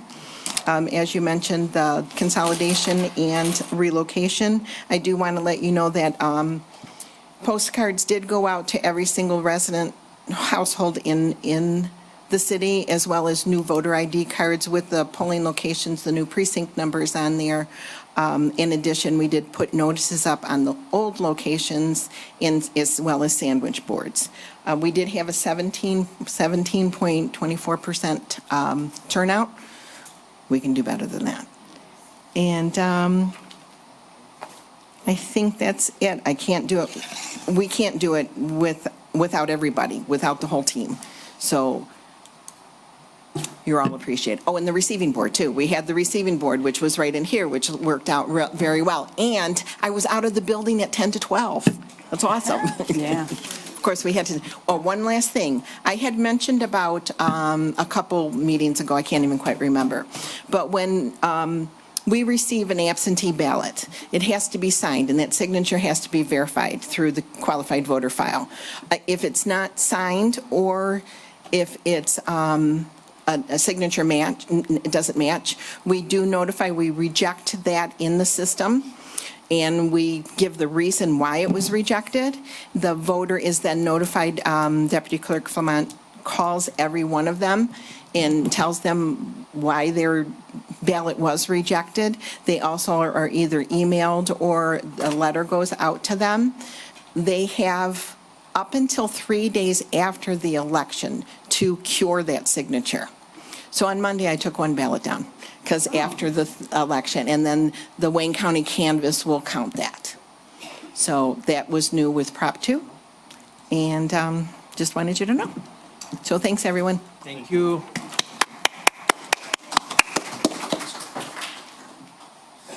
You have to give us good news like her. Yeah, I got good news. You're good. I just usually encourage come just give a couple DPW updates. Start water and sewer. Right now, the team, fortunately, we do have 1 or 2 new hires that seem to be working out pretty well. Wow. This last month, 3 to 4 water main taps, 11 main breaks, repaired 4 gate structures and gate valves, 5 sewer backups, and many area repairs. We are still getting a handful of calls. I know there's a lot of areas that still need water main break repairs. If you have a specific address, call the office. More often than not, there's a specific reason why one may be delayed, whether it be concrete issues, other engineering project issues, utility problems. If you do have a concern, though, call the office. We continue to try to get our supervisors out to prioritize when and where to make necessary repairs. The other two updates with water are meter changeout programs about just over 40% of the way through its entirety. We had a meeting on Thursday, which I don't think I forwarded the council the update yet. It takes them a little while to give me at least the spreadsheet as to when and where we are in the city. Again, I kind of encourage everybody to do that. I know historically the city's had a little difficulty with just timeliness of bills, accuracy of bills, meter-related issues. This is one of the steps to fix that. So we are making progress. And I guess if you look at the 2-year cycle, we're at 40-some% now. We've been, 8 months into it. So we are on schedule with that. Be patient right now. The utility billing office currently a lot of times only has 1 employee in there right now. We have, like I said, traditionally there's 3 in there right now, and just due to health, family, time off, a lot of times there's only 1 individual in there, so just be aware of that. When you do come in or have questions, it may take a little while to get to you. Highway related, we did spend almost 244 labor hours cold patching this last month, only 56 hours of street sweeping, but I do encourage everybody to. I was actually pleasantly surprised when I drove through some areas of the city. Garbage cans are getting put up on the extensions. I noticed a handful of streets where there were no cars. It doesn't mean every single time a street sweeper is going to come by, but we need that to actually occur for us to get efficient doing it. A lot of it depends on workforce at the time and what tasks we have when, but thank you for that. That's a positive. I did notice that there's been a little bit of action on it. We did spend most of our time this last month, the highway department, 754 hours of just street tree trimming, ground trimming. We do have a tree truck that hopefully will be back in another week. I know a lot of residents have called frustrated with tree limbs. That's one of our next primary focuses, that we're trying to figure out a way to purchase our second tree truck so that we can get either an increase in contractual services for tree service work or another tree truck, and continuing to increase the workforce to be able to get to these in a little bit more timely manner. But right now, I mean, you got a city functioning similar to just one Vector, one tree truck that's a little bit aged. It's got to stay certified. It's got to stay hydraulically viable for you to get up and cut these trees down. But we did spend a decent amount of time doing tree trimming. So if you do have concerns, still call the office. There are lists circulating. There are maps available if any resident wants to come down, see exactly where the crews are at and where they've been throughout the week. We're trying to digitize a little bit and communicate that a little bit more to the public and the council, but it's still there and available for anyone. Last item, like council kind of addresses, clean as many catch basins as you can if they're in front of your house. It really does make a difference when it rains. We get these pop-up storms that'll drop, I don't know, rain seems like a whole bunch of it in a half hour. Catch basins do make a difference if you can get them cleaned out. At least stop the street from flooding immediately. That's it. Thank you. Director Nancy. Yeah. Recently I received an email. Mike's not on. They want you to talk in the mic. Sorry. Director Dancy, I recently received an email from an employee from DPW talking to me about the concerns that are happening with the mist trash. And so I said to this individual, add me to all those emails every time it comes through. I actually want to be removed. I swear. It's like, yes. It's like every 3 minutes I get an email. Yeah. And it's like every 3 minutes I'm looking at my phone. Oh, and it's like, that's all like the time. if we are spending our time constant, like I kid you guys not, every single day I receive 40, 50 emails. 40, 50 emails, just talk about mist trash, this address, mist trash. This. So if we're spending time all day just taking the calls, I can only imagine why our lines are always busy. Yeah.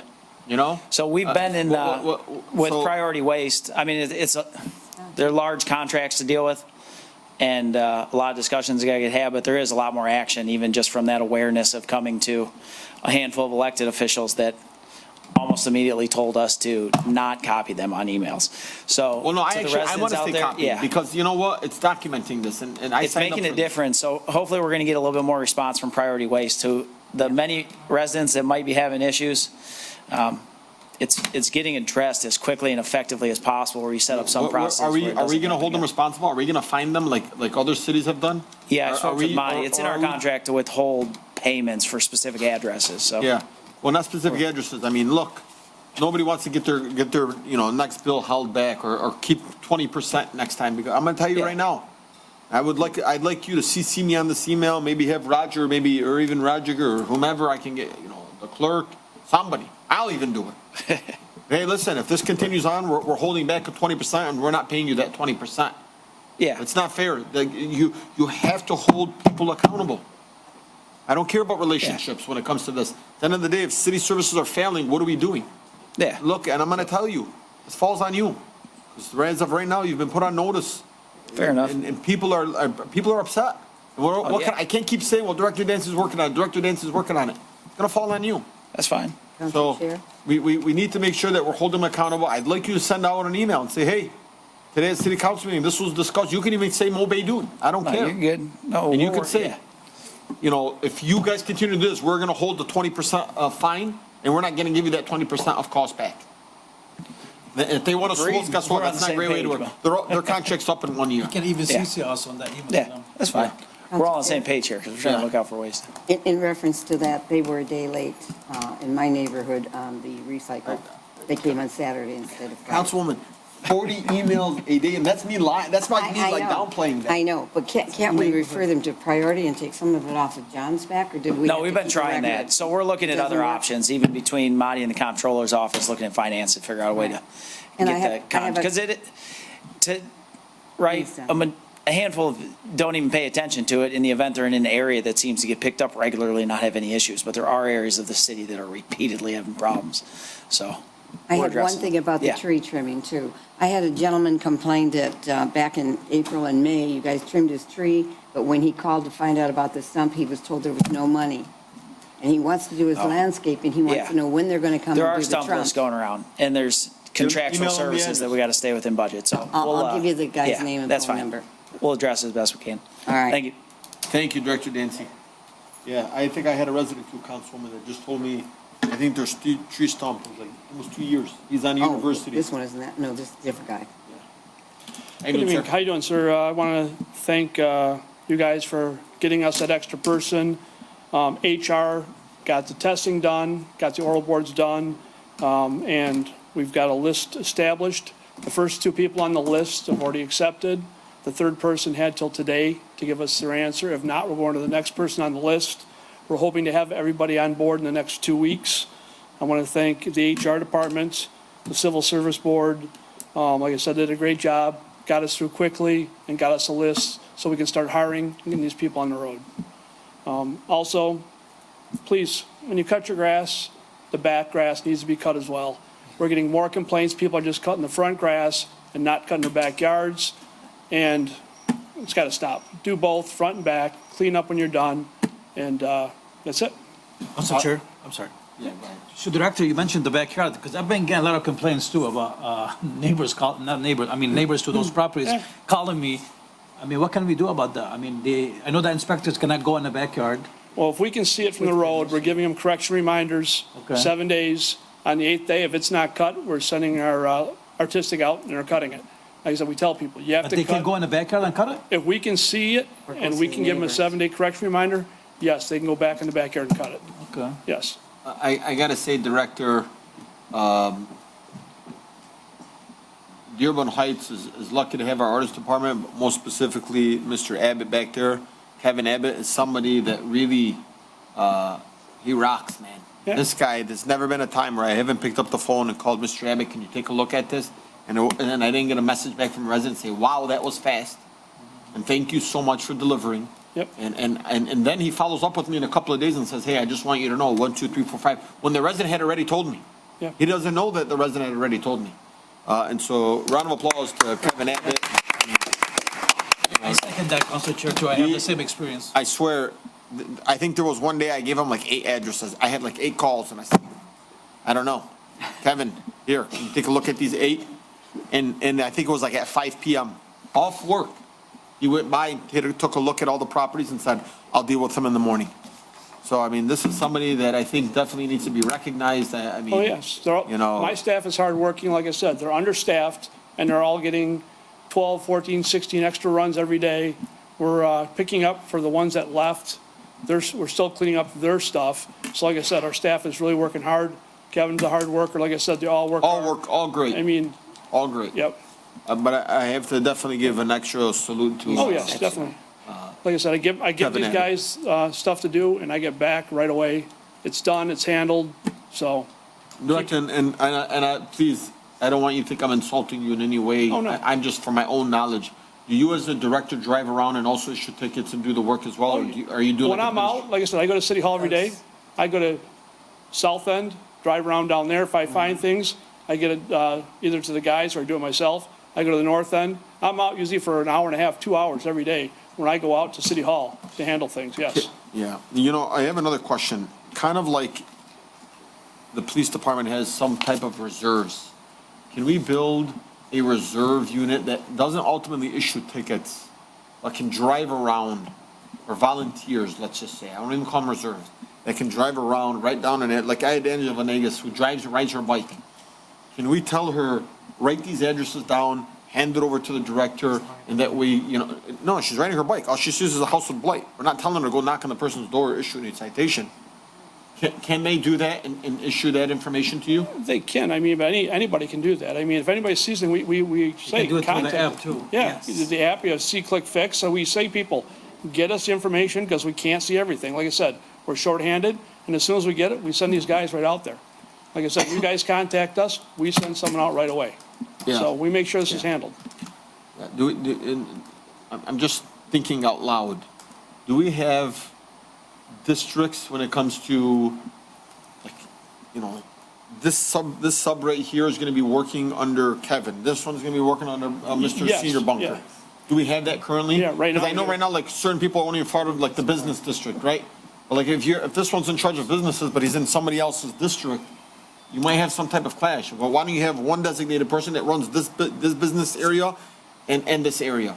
This business area and this area? Because the businesses are too much. You have business licenses, you have the grease traps you have to worry about. So like I said, they're constantly calling business owners and things like that. We have everybody in the district right now. Kevin's got half the south end. I got a part-timer with the other half the south end. And basically, the north end, we got it split in half. I mean, so like I said, once we get these new people on board, the south end's gonna be split up into 3 districts instead of 2. So it makes them smaller, they can handle them faster.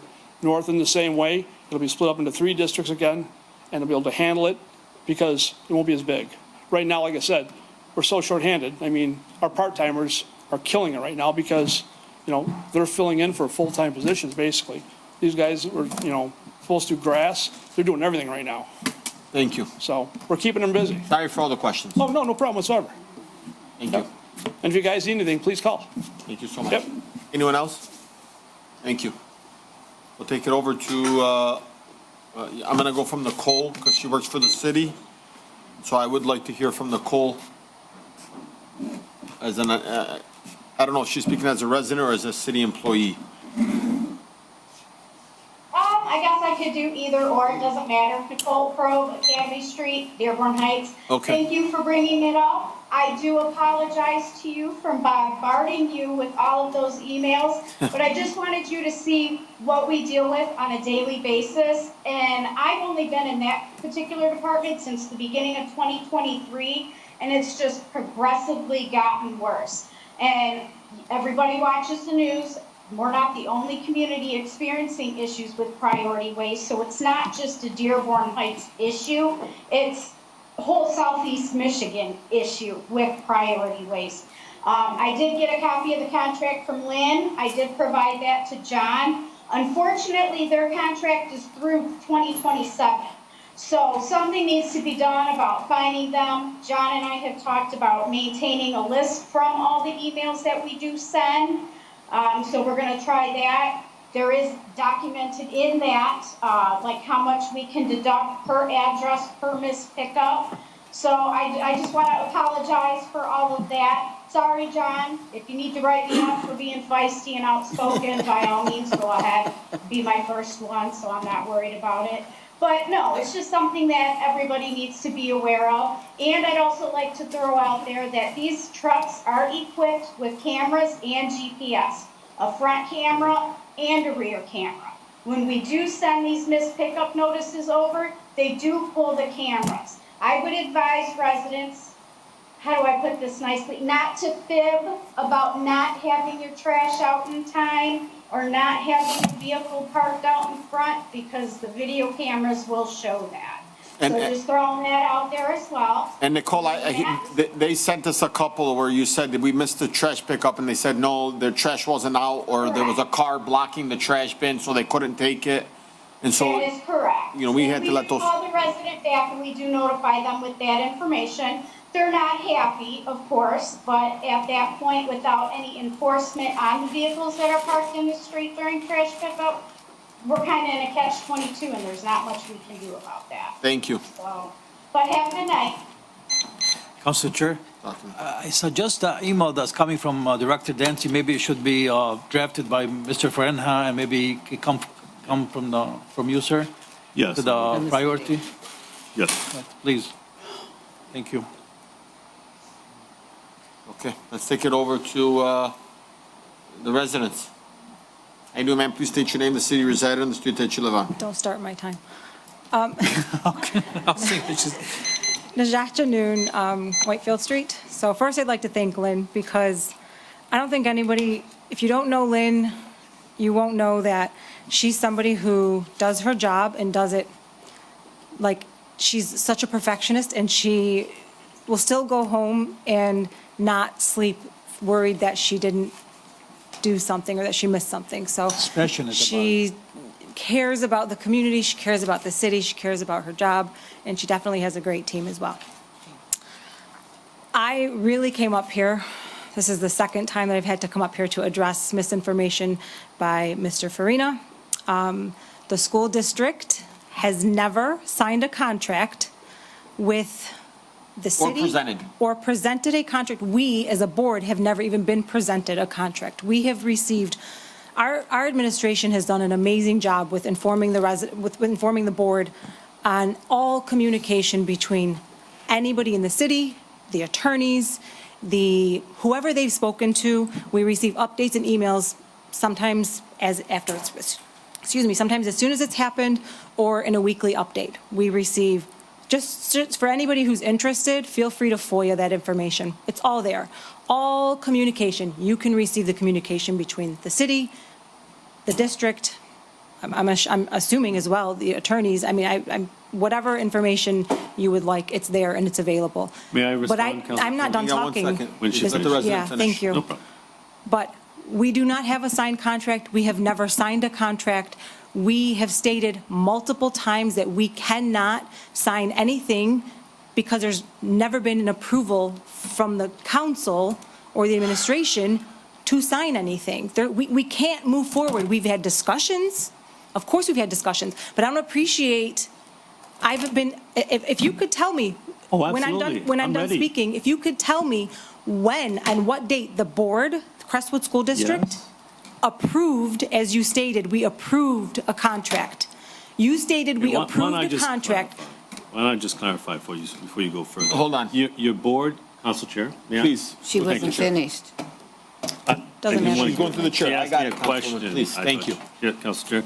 Your board had a vote last meeting. I watched it. It was a resolution passed to approve a contract from a company. Didn't say you signed it. He has no idea what he's talking I about. haven't finished. Let him finish, Can I please. finish? Point of order. Axiom, which was brought up by one of your board members, was challenged because that's a contract you used, a company you used to look at all your buildings contracts. Axiom is a service, and Dr. Masalam said, Axiom is a service contract, so there's no RFP that was done for that company to come in. Axiom picked a company after they did a bid. That company was, I think the contract was for $270, I'm guessing from memory, $279,000. They were supposed to do 2 other Crestwood buildings, and the contract that was talked about was to do the entire parking lot. Go back over your meeting, and I watched it on video, and I can present it to the council. Your chairman, I haven't finished yet, ma'am. Actually, ma'am, I'd like to finish my time. I'd like to finish my time. I'd rather Whatever. do You that. don't want to listen to what I'm going to say. I know what you're going to I just looked at the video, and you guys approved that company. We approved Riverside's parking lot. It has nothing to do with Warren Valley. We approved Riverside's parking lot, just the area that is in front of Riverside Middle School. Because we did not have anything between the city and the school district, we approved to complete repaving Riverside's parking lot. And in fact, at that meeting, the contract that was negotiated for the Warren Valley parking lot, which mentioned that Al's Asphalt, I think that was the company mentioned in it, that did a bid on May 21st of 2025 that was being put forward was, oh, well, we didn't agree on that contract. We didn't sign that contract. The contract was still negotiated. Somebody negotiated the contract. Somebody put it together. Nobody signed it. You're right. But it was negotiated. That was discussed at that meeting also. So if I'm mistaken about Riverside, that's what I thought. It was for the whole Warren Valley Golf. That's what I was thought. So. Council Chair, I just want to interrupt. I'm sorry, Ms. Janoon. Just for the record, the contract from, the bid from Al's Asphalt came through Matt Shank, Mr. Issa's attorney. No, it did not. That is not You might not bid on it. That's who it came from. Because I talked to Matt Shank. Point of order, Council Chair. Mr. Issa came up here on the record at the last meeting. I talked to the lawyer. I know who you're talking to. Okay, guys, please, point of order. Point of order. Roger, please, guys, let's all calm down. We've had a good meeting. Settle down. He came. Please settle down. Please settle down. Please settle down. Just respect me on that. Please settle down. Mr. Deeb. Mr. Deeb, me and you had this conversation, okay? Who did L's contract come from? It wasn't a contract, it was who's an estimate. He doesn't know anything about it. We didn't know anything about it. Mr. Frenna, please, man, like I'm not speaking with you, please. I'm asking you respectfully. Can you please, can you follow order? I thought you looked at me. Please, no, I spoke to Mr. Deeb. You just interrupted. I thought you were looking at me. I'm so sorry. I misspoke. Me and Mr. Deeb spoke. I said, Mr. Deeb, this did not come from the city. He said, I know it didn't. This came from Mr. Issa. By the way, and you don't have to look at him that way to try to get your approval. I'm going to tell you exactly. I got the letter from the lawyer. By the way, I got the email from the lawyer forwarding the contract you negotiated. Please, without Mr. talking to Farina, us, sir. I wish you would just listen and follow order. I wish you would listen also. That would be so great, right? Let me have Both of us listen to each other. Stop. Right? Roger. I wouldn't entertain him. Huh? No. Yeah, turn off his mic. Mr. Deeb. So the only, Me and Mr. Deeb had this conversation, guys. Okay. I got crossword agenda. Yeah. the only Al's asphalt bid I received is part of what we put out for bid. I'm not aware, I've heard a lot of rumors, 400, 200, but actual bids, I wasn't aware of what the specs were, what the numbers were, but it's rumors. Now, the bid that we received, official bid, was part of the, what we put out to bid. Mr. Deeb, me and you spoke. Mr. Deeb, Mr. Issa's, the estimate Mr. Issa provided the city and the council. You did not get a copy of that? No, sir, no, never. Oh, my No, God. I hear about it, but I never saw it in the actual, no, Yeah. never did. Do you know who L's is for? Was it not from Mr. Issa? Did you not know that? Right now you're telling me you didn't know that? Yes, no, I knew he was approaching, but I never saw that. But you know it came from Mr. Issa, right? Yeah, but Okay. And it was for a layover, correct? Pardon me? And it was for the layover, And it was going to correct? fix the curbs, we talked about it, Mr. Issa was But here. it wasn't, I never saw the actual right, bid. but right. It was a number, But you yes. knew it was from Mr. Issa, correct? Yes. Thank you. That's all we needed. Okay. The answer, that just basically debunks what No, Roger it doesn't, sir. Thank Council you. Chair, it does not. Thank you. It's made in a contract May let her finish. 21st to Crestwood. Can I just You, Miyake, and the whole group. He didn't regardless- say that that verifies what you're saying. Regardless, if Guys, Mr. point of order. If Mr. Farina actually did in fact watch our meeting, he would see that it was T&M that was awarded the contract to complete just Riverside's parking lot. And it was stated that we have not moved forward and most likely will not be moving forward unless, it won't happen this year regardless. There's no way we can complete the parking lot for Warren Valley. So again, if you did in fact watch it, and if anybody here would like to see, I will personally show you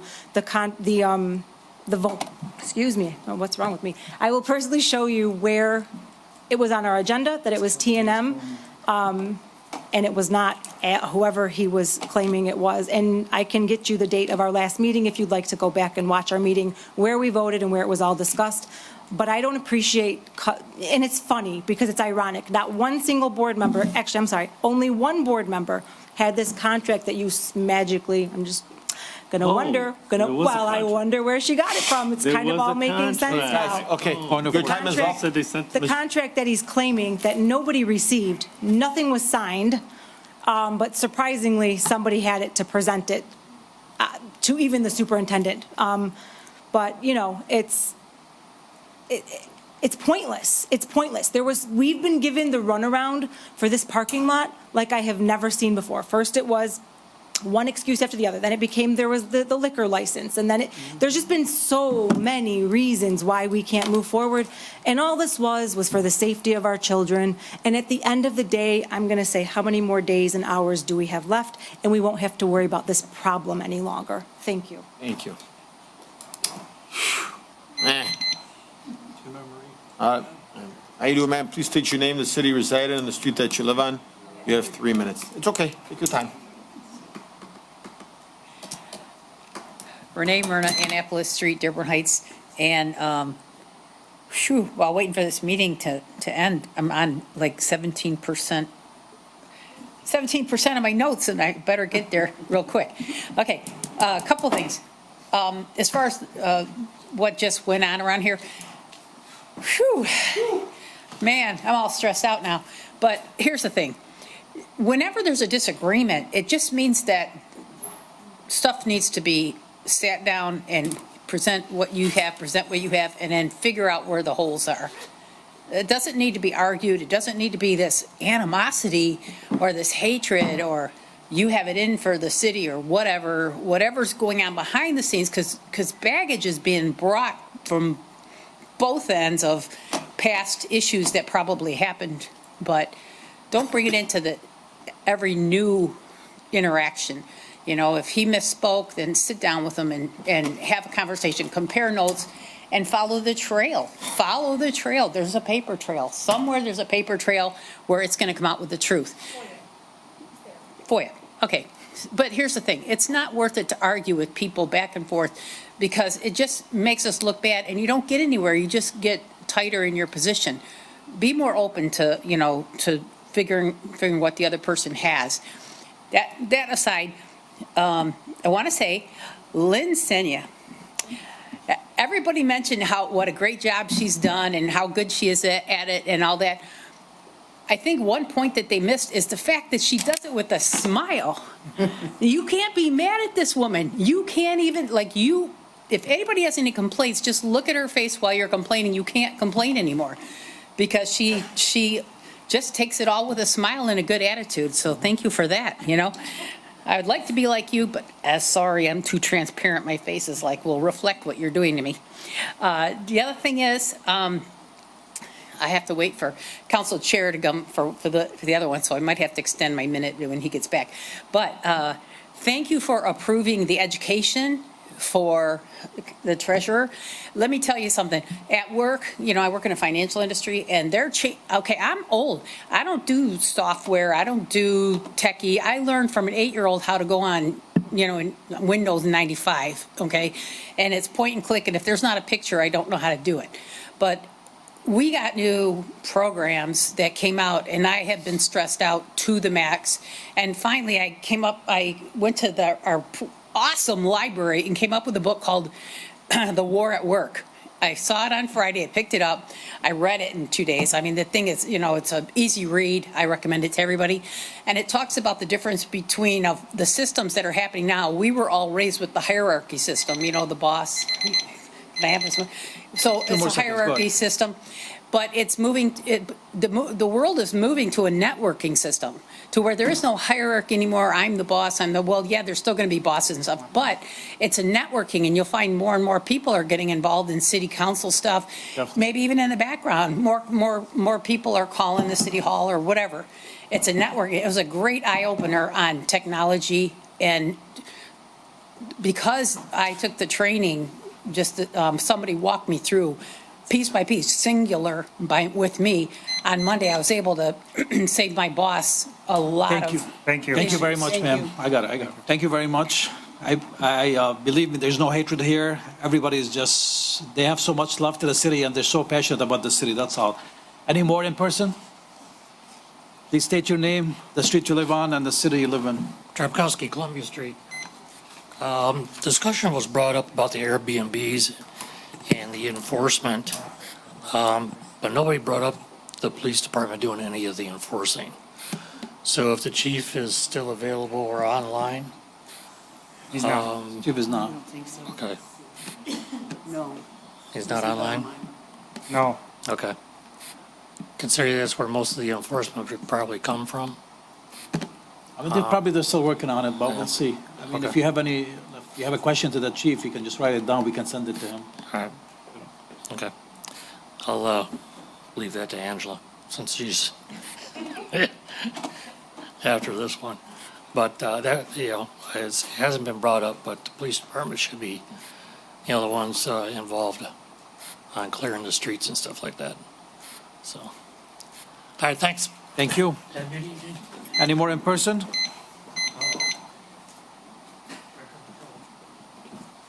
Please state your name, the street you live on, and the city you live in. Margaret, Mayfair Street. To go back to the Airbnb, is there any way that we can enforce, like, how are we currently enforcing the renters in our city that are not registered as renters? Because that could be a problem with the Airbnbs as well. Thanks, guys. Thank you.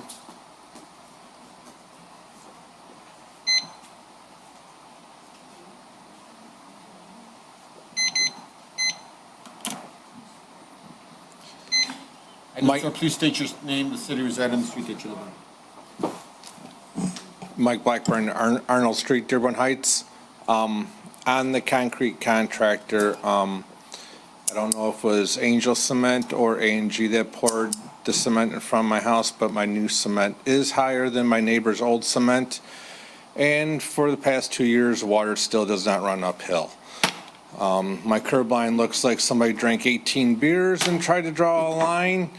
If I was a city, I'd be embarrassed to pay for that, but whatever. It's not going to change. It's not going to get fixed.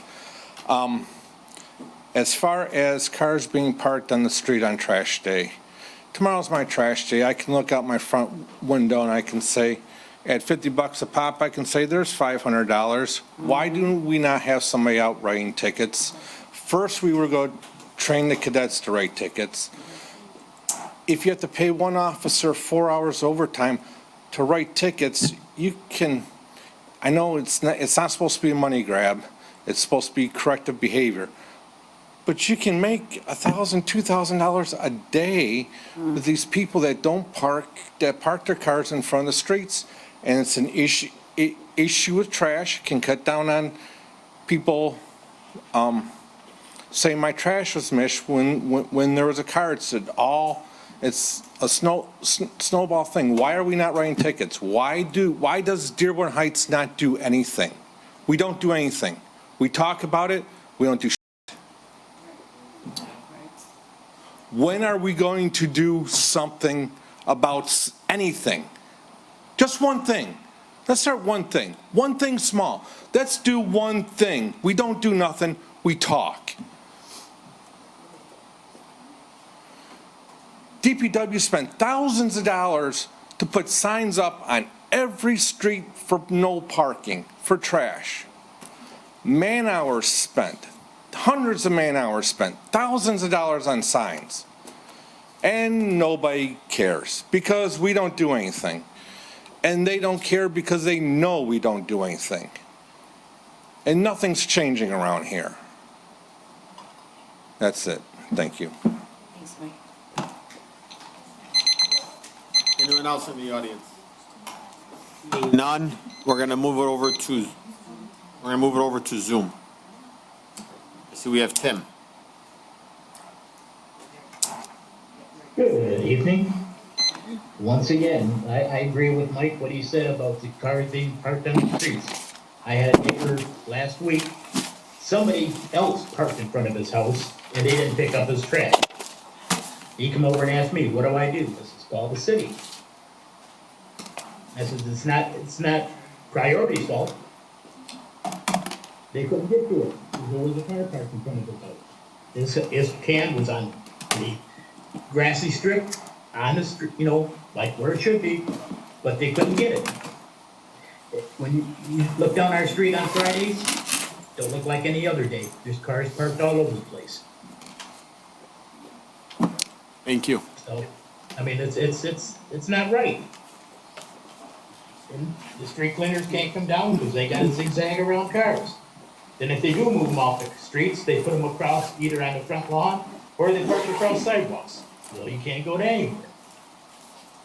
So, yeah, same old thing. This renters. It's not the people that live there, they're renters that are causing the problems. Thank you, sir. Thank you, Tim. Have a good evening. Have a great night. Thank you so much. God bless you. Anyone else in the audience or anyone else on Zoom? Seeing none. Motion to adjourn, Council. Motion to adjourn by Councilman Ahmad, seconded by Councilman Saab. Any discussion? Seeing none, all in favor, please state aye. Aye. Those opposed? The ayes have it, motion carries.